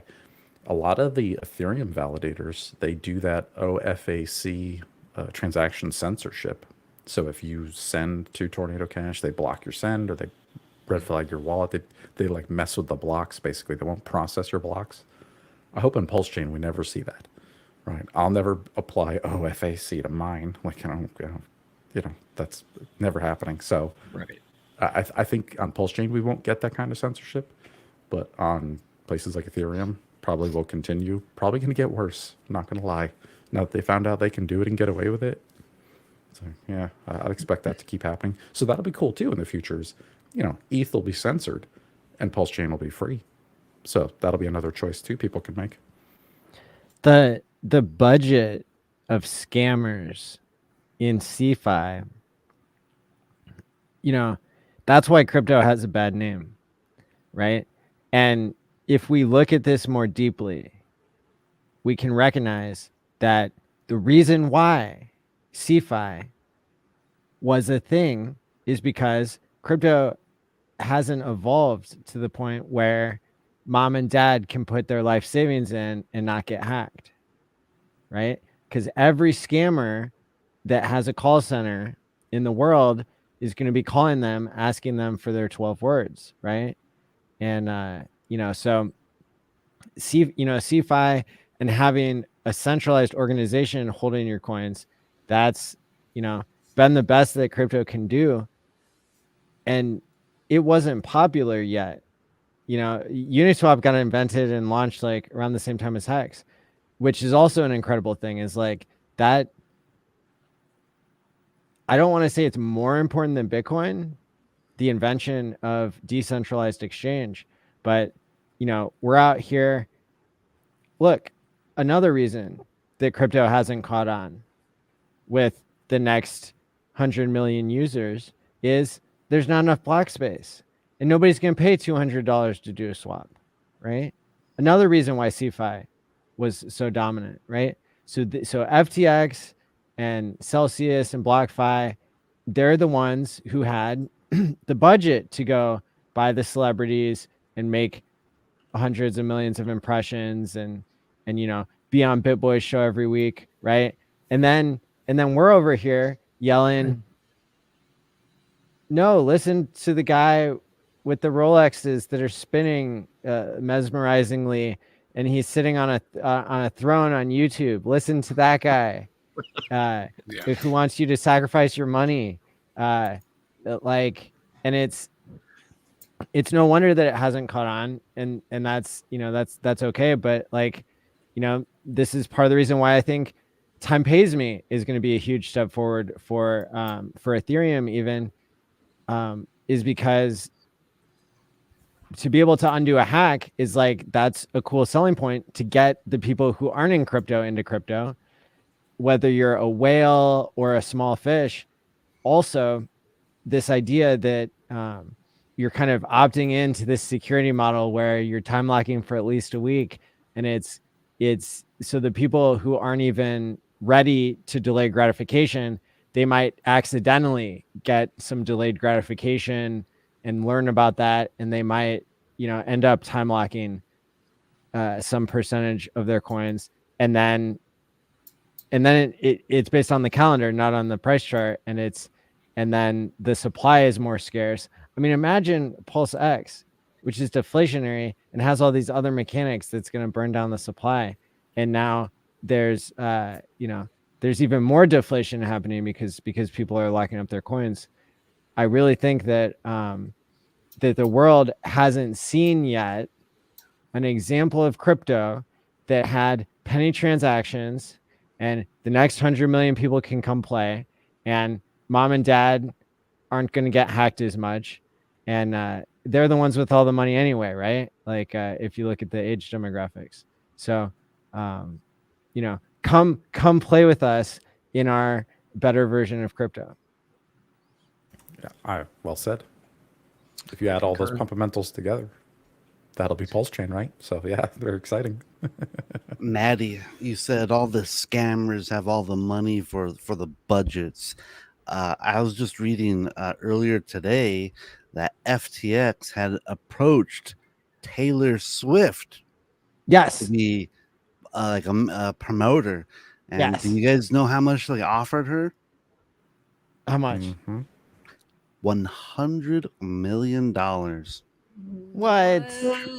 And guess what? She turned it down. And apparently she did more due diligence than Mr. Wonderful. Yes, I even heard she asked them, "Are you selling unregistered securities?" And they wouldn't answer her, and that's why she wouldn't sign. Smart girl. I heard her lawyers. The question they asked was, "Can you guarantee these are not unregistered securities?" That's it. Yeah. Wow. And If yeah, go ahead, Maddie. I was just gonna say, if I ever met her in person, I would be like, "Are you the Godwell?" Taylor Swift is the God whale? What? I mean, she might be after that sweet move she did, dipping around the FTX, that little dip right there. That's a good rumor. Yeah, and I've heard her father was he's a very successful investment banker, so that probably had something to do with it. He probably gave her a good financial education, which is maybe a good reason why you should teach your kids about this kind of stuff. And she dodged a bullet, man. Good for her. I mean, they finally just served Shaquille O'Neal after searching for him for like 90 days. They couldn't get him like served for court, but they finally got him like yesterday. They couldn't find a guy that's 7 feet tall. A traveling DJ who's 7 feet tall. And he's a professional basketball player, like Hall of Fame. You can't find this guy. It's crazy. Right. Wait, what Blends happened in to with the Shaq? crowd? He was dodging the summons for months. For what? Dude. For FTX, he's For the being FTX sued in the stuff. class action lawsuit for like $1 billion. Yeah, they want I all Shaq's money. never even seen a Shaq promotion. I don't remember one either, but he was doing it. Yeah. I really like Shaq. Shaq is actually one of the greatest businessmen of our generation. I really respect his business acumen. It's sad that he got caught up in this, in my opinion. You know what I mean? Because he didn't know what was going on. He didn't know there was fraud. No. You know. Yeah, if Yeah. you get a chance, go look up the commercials. They were funny because he was on there with Brady. And they were doing. It was like I think it played in movie theaters. Right? You remember when they were doing the FTX commercials, or maybe it was Super Bowl, something along those lines. But we've seen it a couple times. You know, I don't even blame half these people. Like, how can they really even be expected to do real due diligence? I mean, other than like guarantee me in writing this is not a security, you know, then they're just like outright lying. But I mean, like, Or even to be I'm about banking it, with you know? Coinbase right now. I'm not kicking in their doors and saying, "Hey, show me your books to make sure you're legit." Right? I don't want to do business with scammers. They're gonna just be like, "Get out of here." Well, it was Gary Gensler's job to meet with FTX twice and then do his due diligence. So if he didn't do it, why are we blaming Shaq? Exactly. Great question, actually. If I was Shaq, I would countersue and go for that. Good point. Is it just me, or does Gary Gensler look like a baby parrot before it gets its feathers? Yeah, like a vulture. Did you see? I Did you see that? enjoyed I watching posted a Congressman picture beat him. of Like that was insane. Did you guys watch that, him in front of Congress a couple days Oh ago? my God, it was I brilliant. watched like 3.5 Yeah. hours of it at least. He was I mean, I like on a was human shaking. level, I felt bad for him. I mean, like it's like, you know, it's like as bad a guy as he is as far as doing his job. I don't want to watch the dude have a stroke on. Yeah, national you television. didn't make it 3 hours in then because he was like, I love this. They were like, no, because one of them was like, or actually two different representatives were like, we're so sorry to bring you in here, and he's like, no, I love this. And I'm He's like, Voldemort, that's when I dude. He's diagnosed, evil. like, all right, you have a diagnosis now. Yeah, right. And you probably feel a little bit differently if you actually lost money in FTX. Dude. You'd probably be like, come on, stroke. Yeah, I mean, they And probably he's like- bribed him. Oh my God. He's coming after Hexicans too. Don't forget. Yeah. So- Oh yeah. Yeah. I get it. Yes. I enjoyed watching his beating in front of Congress, and I thought I was impressed by a lot of the Congress people. Some of Yes. them, not all. It was some of it was pretty rough too, but some of them were great. So that was refreshing to see. Dude, those hearings are just brutal. Like if anybody in the chat's like not watched those, you need to watch them because like so many times the question is the point. Like they're just trying to get their question out. They don't care what the answer is, and then they just talk all over the people and like don't even let them answer. It's so rude. It's awesome. Yes. Like watch the Mark Zuckerberg one. It's like, dude, they were just laying into him hard, and his little data looking face was something else. Yeah, those are good. Yeah. Good for a laugh. Good stuff on C-SPAN. Yeah, right. Who'd have thought that'd be so entertaining? That's right. It's like court TV, but better. Yep. And perhaps we might get more regulatory clarity. I heard Coinbase has requested, or I heard they sued the SEC for clarity. Yeah. But That just came out. Yeah. Yeah, Which is They good. 'Cause petitioned- Coinbase sent them something last summer. Like, SEC, please answer this question. And then if they didn't for a whole year, it's like, what are you doing, SEC? Mr. You Burns. gotta answer them. Like, so that's what they're suing him for. It's like so weird. It's like so like, oh, Yeah, it's pretty. I always find it Crazy. pretty funny when I hear like online commentary saying America's getting left behind because of their regulations. And it's like, no, we're not. Like, you guys don't understand nothing what's going on. America's gonna be the kings of crypto. It's just that all these like little tiny companies, they're not gonna be the kings. It's gonna be Fidelity and BlackRock and Oh yeah. the Wall Street boys. And that's what all this regulation's about. It's not about like stomping out the Americans. It's just letting in the right Americans according Yeah, to what the they, SEC. the ones they want to let in. It's well, it's Exactly. like marijuana. It's like marijuana regulation. You know, it's like look at the huge money that came into legalized pot, and it's like there are so many people that were like little basement growers that thought they were going to find their fortune, and the oligarchy came in with all their money and just bought it all up. they saw the potential. I mean that's how the big money gets bigger. And then licenses like the Bitcoin. Well, actually, I will defend New York because I think it was the Attorney General for the Southern District of New York was there at that Gensler beating, or the next day. It was the next day, and they were in front of Congress. They were actually great. She was in front of Congress, and she's saying, "Hey, we're from New York City. We already have a Bitcoin license and a proper legal framework. You guys in Congress can just take it and apply it to the country, and then it'll be legal." Ta-da! And it's like, yes, there we go. Thank you. So some states, even as far as crypto, they've already got their frameworks and they've already made laws, and those sort of work.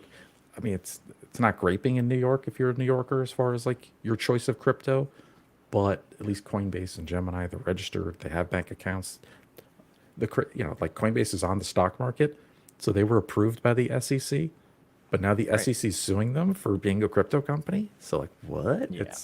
So once they figure all that out and it gets smoothed over, which I hope Coinbase wins, then I think we'll get regulatory clarity, and then hopefully the United States will just have a global Bitcoin license. Off we go. Yeah, but the problem with that New York bit license is that it really prevents the small guys from getting into the industry. It's like saying, hey, if you want to create a business, you have to have all these taxes and all these licenses and do all these hoops that only the big guys with that have like dozens and dozens or hundreds of lawyers on the side, they're the only ones that are going to be able to get into that stuff. It's kind of, I find it to be pretty unscrupulous.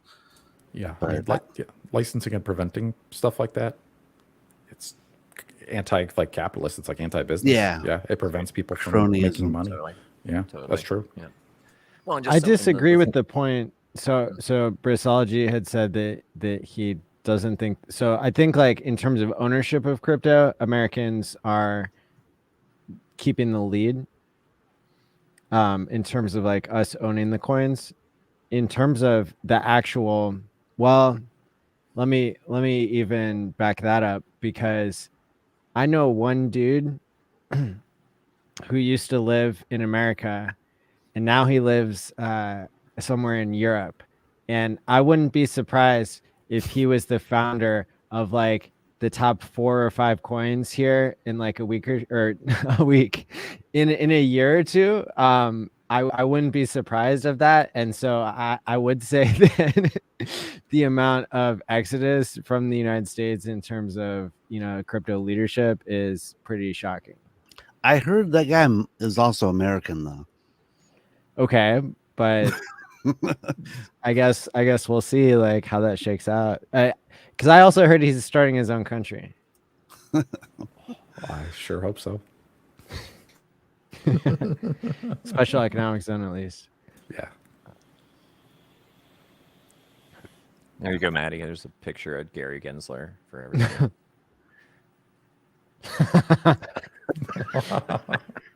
Wow. It's terrible. Well, That was since after You're gonna Congress get me was done. sued, dude.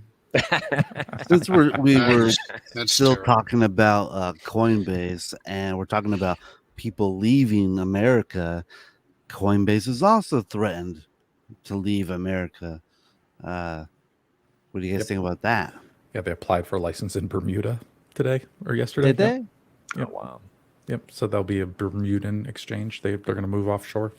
Trying to No take over that way. whole Same that with- FTX field. Yeah. Same with left. Gemini. Gemini's going to move offshore too. So, I mean, do you think they're just flexing to get the government to realize they're serious, or do you think they'd actually do it? I think it's both. I think they're both. I think Coinbase and Gemini are making moves to show the government, look, we will leave and we're going to take all of our tax money with you, us, and like we're leaving. And I think they are going to use those offshore places like immediately so they can just get away from Gensler for tomorrow so they don't get in So yeah, they're going offshore. It's already happening. Maybe they're hinting, saying, "Hey, we'll be your next FTX. Launder your money to Ukraine through us." Oh god. Because Yikes. the weird part about Coinbase is like they've done shady stuff in the past. Like Coinbase, I'm a Coinbase customer. I've been for years. Their fees are low. I have never had problems, but they've done shady things. Remember that hacker team? Yeah, or Charlie Lee invented Litecoin. He wash traded it. He dumped the top. He worked at Coinbase and he invented Litecoin. It was an insider scam. Like Litecoin was a Coinbase scam. You know, so they've done bad stuff in the past, but And they dumped on the stockholders. So should should Gensler go after Coinbase for their Litecoin security, for their unregistered Litecoin security? That might be part of the problem why Coinbase is fighting back, because they got some dirty books. Potentially, their books might be cooked too, and they don't want Gensler to see them. So I think both sides are dirty, to be honest. Well, Gensler Also- promoted Algorand, so Yeah. Yes, he did. Yes, he did. there's that. Unregistered security promotion. Here's a fun topic, and shout out to Crypto7 for getting Ivan on Tech on his stream. Look, What? did you not see that? Nah, he blocked me on Twitter, so I don't follow him. Well, yeah. Well, I'm a fan of Crypto7, and he's out there getting Ivan on Tech on his stream, and I think he did a fantastic interview. Cool. I'll have to check But it I out. wanted to bring up the topic of Ivan saying that HEX is a meme coin, and I think that it's like a bridge narrative of people who are being converted into believers.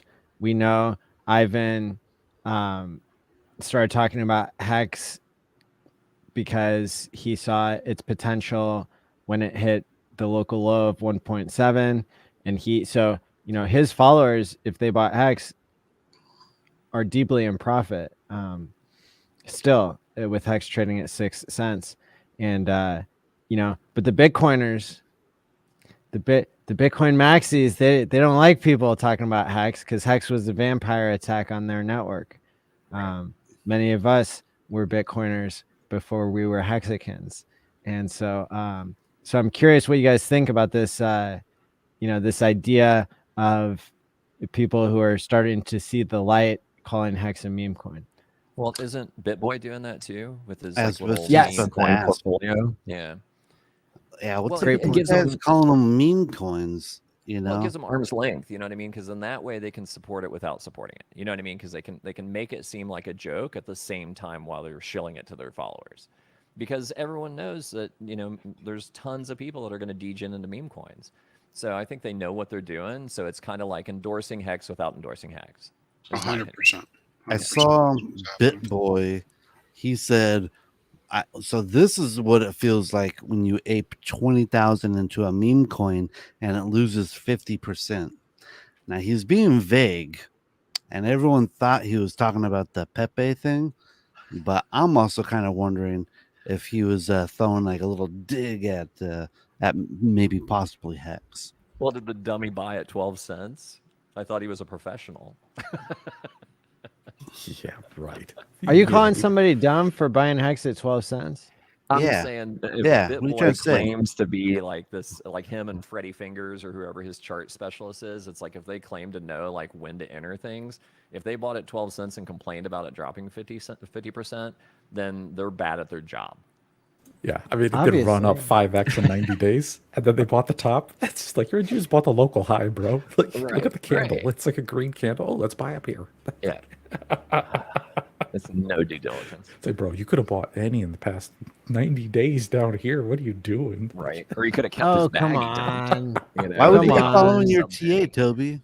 Richard bought at $30 Bitcoin. Come on. Give BitBoy a break here. Everybody buys the top once in a while. That's true. Yeah. Hey, it's eyeballs on Hex. It's all BitBoy good. called me a douche. Really? It's a badge of honor. Bitch, man. Did he really? No way, Yeah. dude. You should be honored. That was on We need to- Twitter. We need to see that. Wait, what's the actual? Did he spell it correctly? Like, I wanna look it up. Probably Yeah, not. It's like DOOSH. maybe I can find it for you. I'll probably be easier for me to Please, find He it. would. Yeah. He would. I mean, I thought it was a funny joke. I want to see it, dude. I want to see it.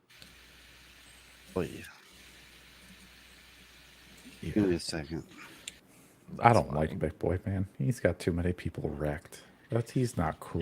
He's Wait, bad. I mean, he's back to shilling, coins again. I mean, maybe he's not getting paid to do it, but it's like he's leading people down the keeps- path to directness. Yeah, Keeps promoting stake.com. he's like the Jim Cramer of crypto. Yeah, right. No doubt. It's more like an inverse BitBoy ETF. We should create that. Yeah, whenever he buys a coin or says to buy it, I'm doing the opposite. I'm shorting it. Like, Well, you can on fiat, you can short him, right? supposedly, yes. Yeah, right. That's live on Ethereum. Yeah, there we go. We'll do inverse BitBoy. Here we come. Do like a little mutual fund of inverse All right, shorting. I found it. Are you talking about where you commented on his picture? Yeah. I just pulled it up too. So There we go. At least he noticed you, Briz. Oh, was that you that caught heat for that? Oh, I saw So- that. I didn't know that was you. That's funny.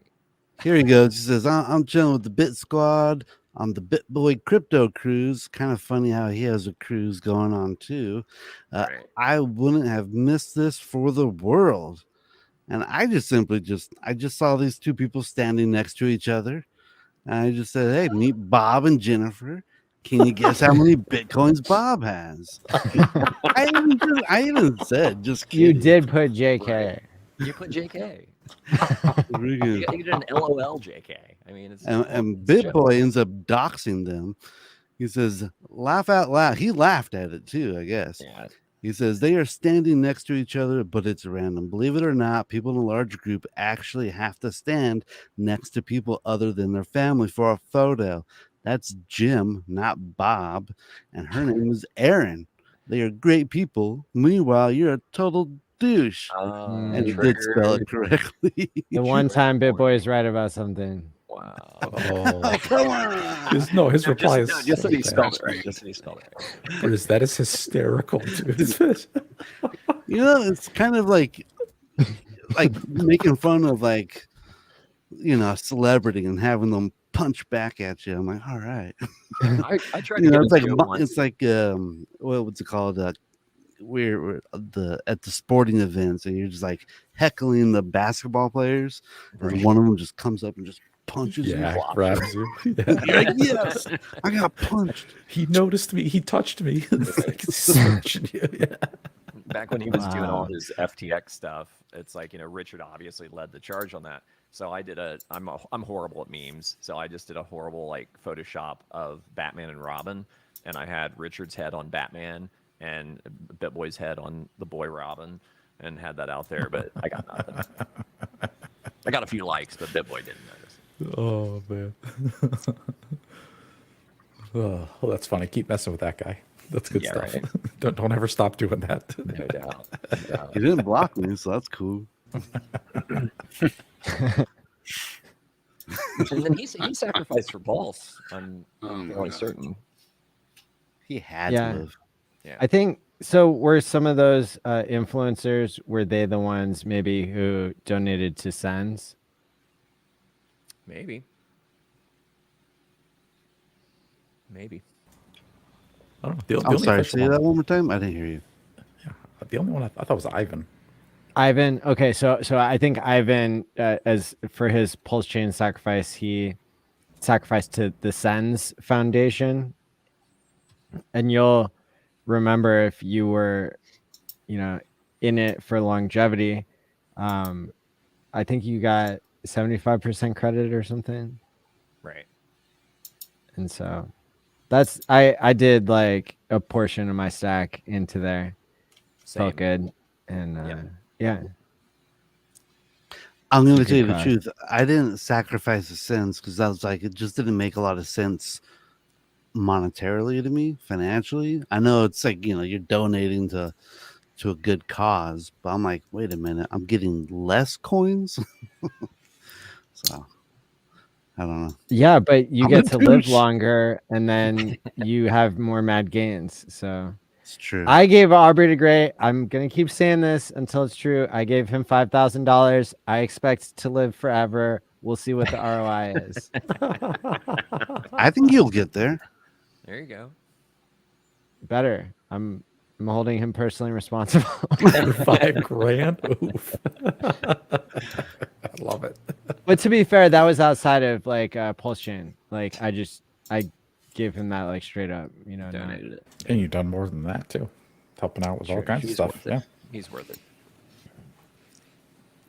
All right. Good stuff, boys. So we'll see. Yeah. Indeed. Cool. Well, you guys got any more topics here, or are we gonna go to bed early because we think PulseChain's coming out soon? One other thing I saw happen was Internet Money Wallet launched for the iOS platform. I So saw Wow. it's a solid little wallet. Full disclosure, I sacrificed for that, so don't sue me, bro. I did not sacrifice for that, but Is- congrats to KG for getting Yeah. it across the finish line. So Is it good a luck to beta him. or is it version 1, like official release? It's just got a officially released for the iOS, so it's still in beta.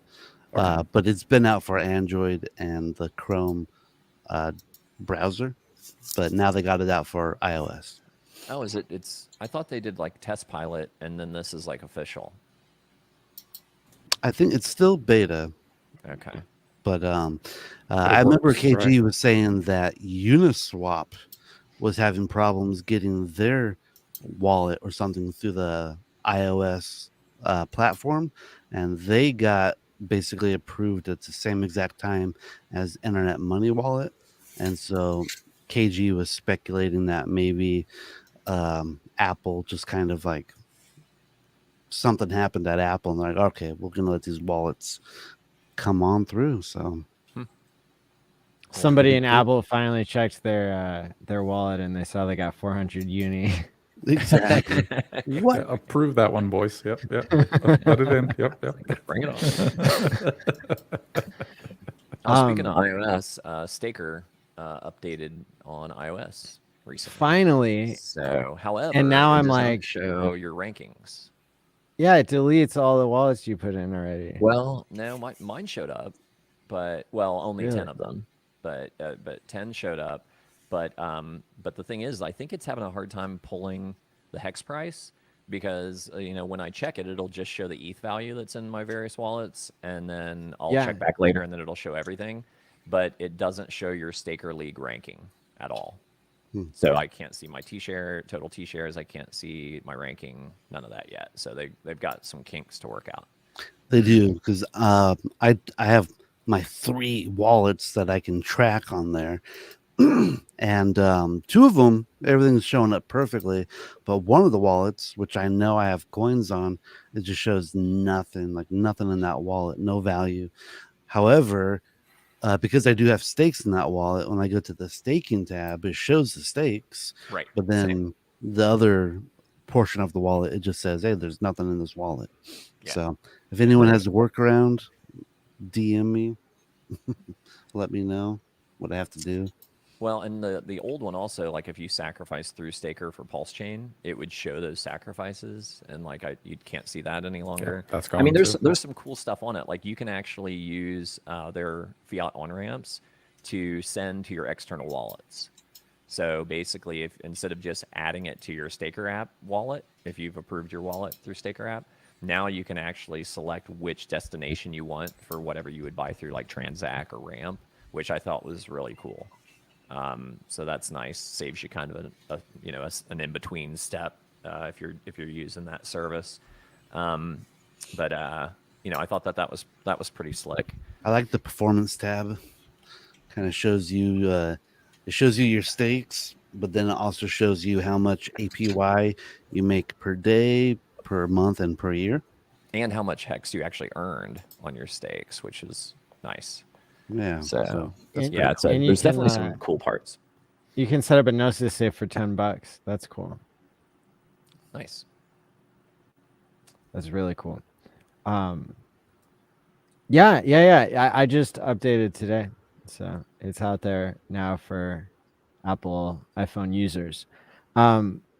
Hey, one thing I wanted to ask David. So, have you gotten a lot of orders for validatorstore.com? More than I expected. Link in the But description. my expectations were low. But yes, I have exceeded them. Yeah, I've sold a few, a good handful, which I'm very pleased about. I mean, I thought it was going to be like, I was hoping for 1, and I got more than 1, so that was a win. Yeah. I better get my order in so I'm not buried in the list. I'll be happy as Yeah. long as you break even on your cost. Right. Yeah, we're good. Yeah, I've sold more than 1. I'm in profit. Yeah, Nice. yeah, it's great. And now I heard that you may have plans to offer a school as well. I'm thinking about it. I That would bought be cool, man. validatorschool.com, Ooh. and I'm thinking about it. Feeder Patreon University. or something. Or What do you guys? What would you rather have? Would you want premium videos and tutorials or content, or would you rather just have a hire me button, where for some hourly rate you can just like book a time with me and we'll do a one-on-one. I'll just help you set it up. I mean, Free What do you think videos, What do you think would be more one-on-ones. helpful? there you Okay. go. Yeah, Cool. perfect. Okay. Thanks, No, thanks, cool. Bruce. Yeah. That cleared the choice up. No, I think that's good because then, like, people that are more tech savvy could probably do well enough with the free videos. But then people that need a little handhold, they can pay the premium and do a one. I mean, I would, with what's at stake, it's like I would pony up for a one-on-one. One-on-one. All right.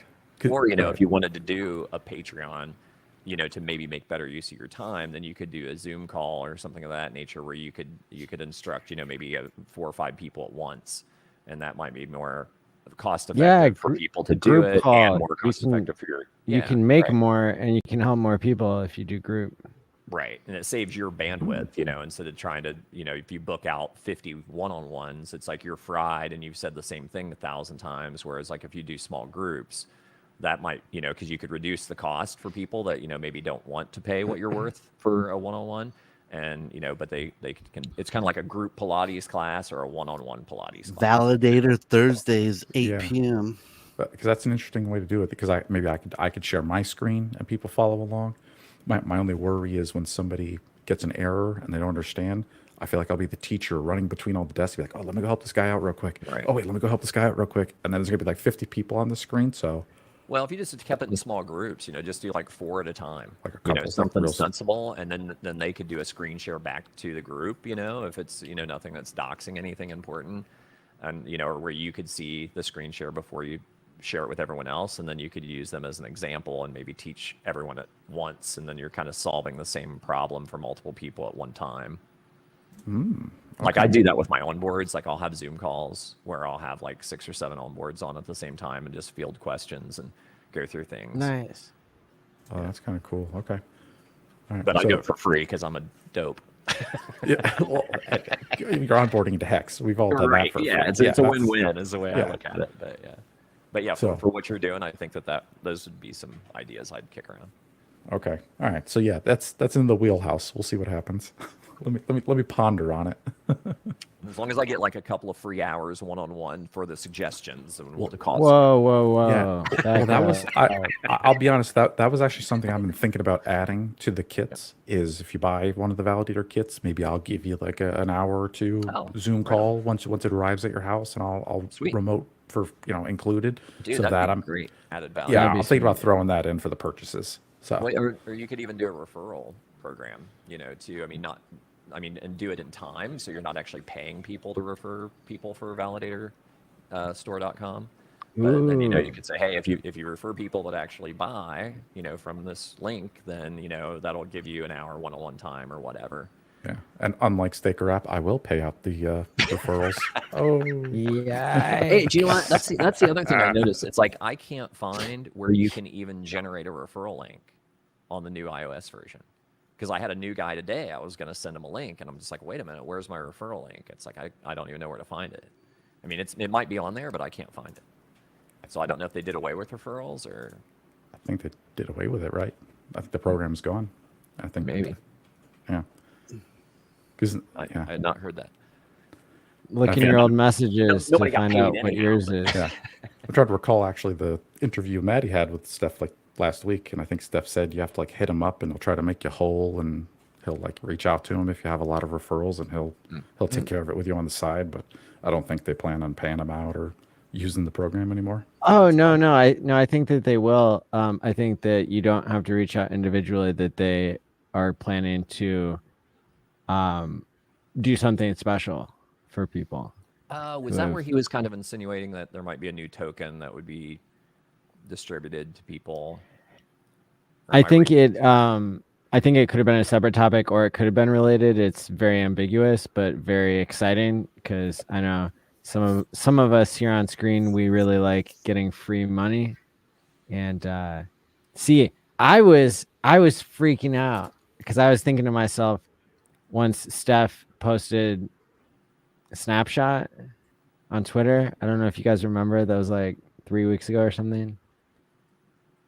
So I asked him about it, and he was like, that wasn't for Staker App Coin.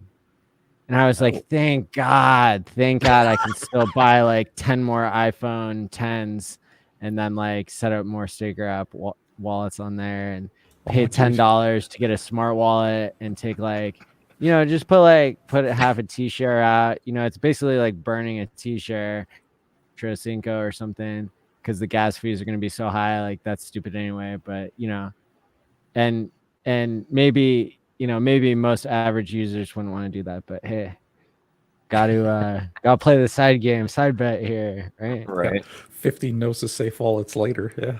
You just have to create like a ton of Apple IDs or a Well, bunch of Google addresses. No, seriously, I got more. So if Gnosis Safe would, get out from under their idiotic DAO that made all of the tokens that we claimed untradeable still. Right. Me going on the 5555 tour with Abid and Patrick, like I did set up a couple extra Gnosis safes and ended up getting more airdrops from. So Nice. That's a Yeah, good move. well, I'm hoping they follow through on the referral program. I mean, it's like I only had I like maybe 120 referrals or something like that, but and it was, or no, maybe it was like 80 referrals. And I think the last time I checked it, like the value of what I'd earned so far was like $130, which was like nothing. But I mean, you look at guys like Hex, like Psy at Hex Toys, you look at Kareem, like those guys had tons of referrals. And I know it's not a big fee that you're getting because it's like it was like 20% of the staker fee, which was already minimal, but still over time, and with enough referrals, I mean, that could be a substantial amount of money, and that is supposed to be given back out to the people that did all that legwork to refer it and get adoption. So Yeah. I'm hoping. I can't imagine they won't make it right in some way, because Yeah. that seems like that would be a big black eye. Yeah. So that'll be to look forward to the referral money and staker up coin and more airdrops and all that stuff. So stay tuned. Well, we are at the hour mark and we are wanting to get our beauty rest, because if you're not well rested when PulseChain launches, then you might make a mistake and you'll be get filled slashed. with regret. I found the referral section, Toby. Oh, you found it, right on. So Yeah, it's in there. it's under the middle where the little human Okay, tab cool. is. It's under there. Yep. I'll play around with it. Thanks, man. Oh, the human tab. Oh. The It looks like human- a little person. a little silhouette. A little silhouette of a man. But before we go, can I mention one last news article I thought was pretty interesting regarding game theory? It'll Bring be it real on. quick. Basically, I read an article saying that we are getting credit scores to the DeFi. To the DeFi What? world. We're getting credit scores. It says TransUnion, which is starting to pull it up. TransUnion, one of the 3 major credit agencies in the US, will deliver credit scores for decentralized finance. And it's going to be measuring lenders, crypto lenders.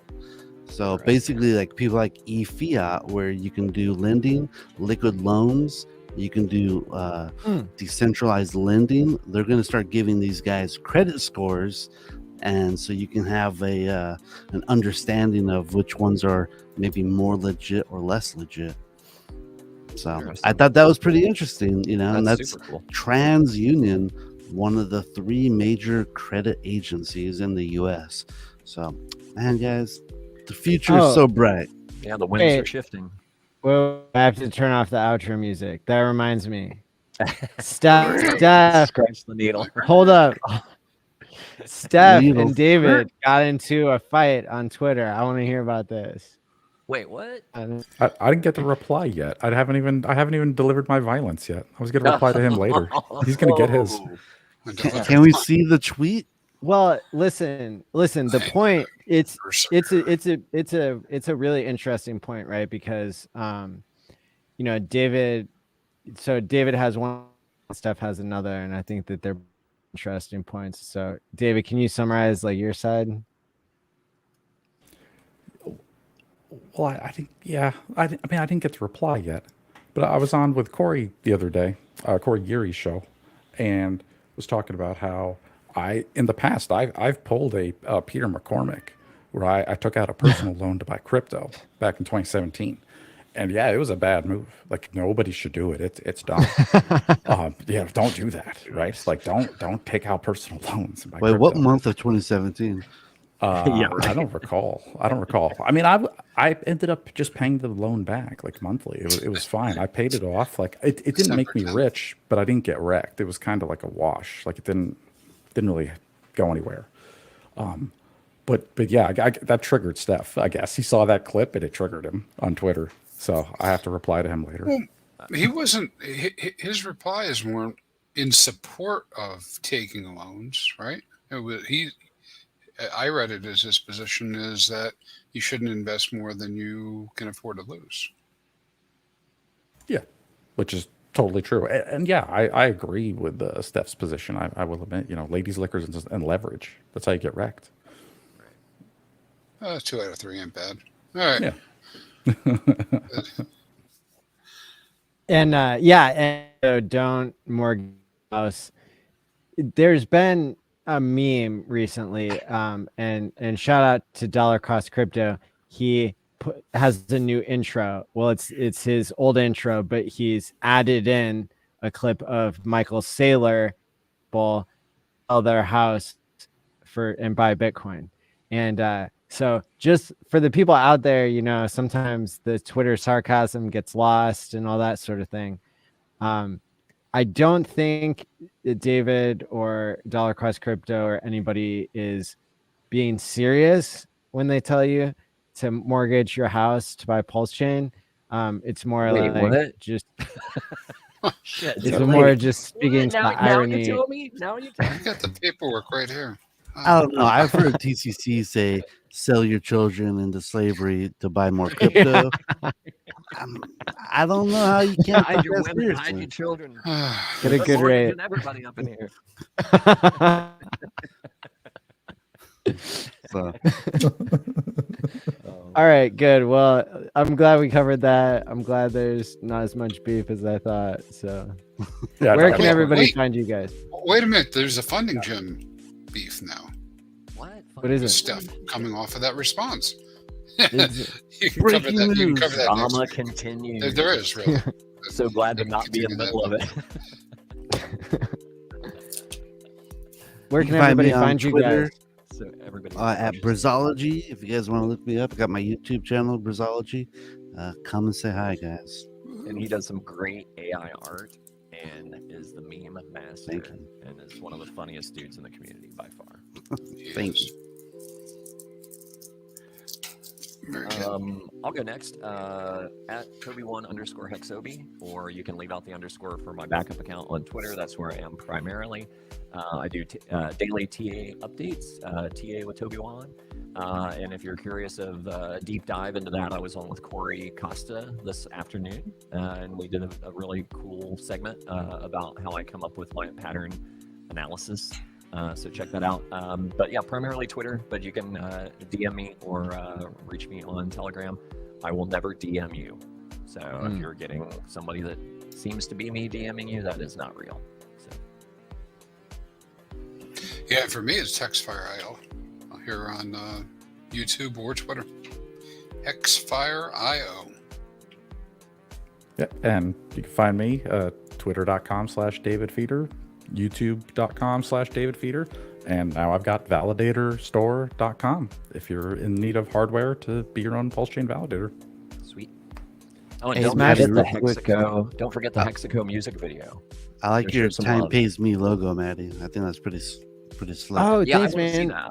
I haven't seen it yet. Oh, let me throw it up here real quick. So the concept was to use the calendar emoji, give it a circuit board hex or PulseChain gradient. Time pays, it says there, and it's like you're the .me, right? So it's like, Sweet. because it's self custody and it's got two keys that have an outline of the pulse gradient because you have your second seed phrase that allows you to Yeah. recover if the first one gets hacked. So yeah, hopefully people like that. the concept. And Casey just tipped $100. So What? thanks, Casey. Yeah, thanks for the support. We appreciate you guys. Oh, dude! Shout out to Casey. Again, thank you so much for the $100 super chat. Great show tonight. Good luck in Miami, fellas. Yeah, that's coming up in about 3.5 weeks, and we're really looking forward to that. I'm going to be getting with people for the details to the 48-hour live stream, so that people can be running an hour of that here and there. And until next time, stake wisely, my friends, and peace out. See ya. Nice. That was fun.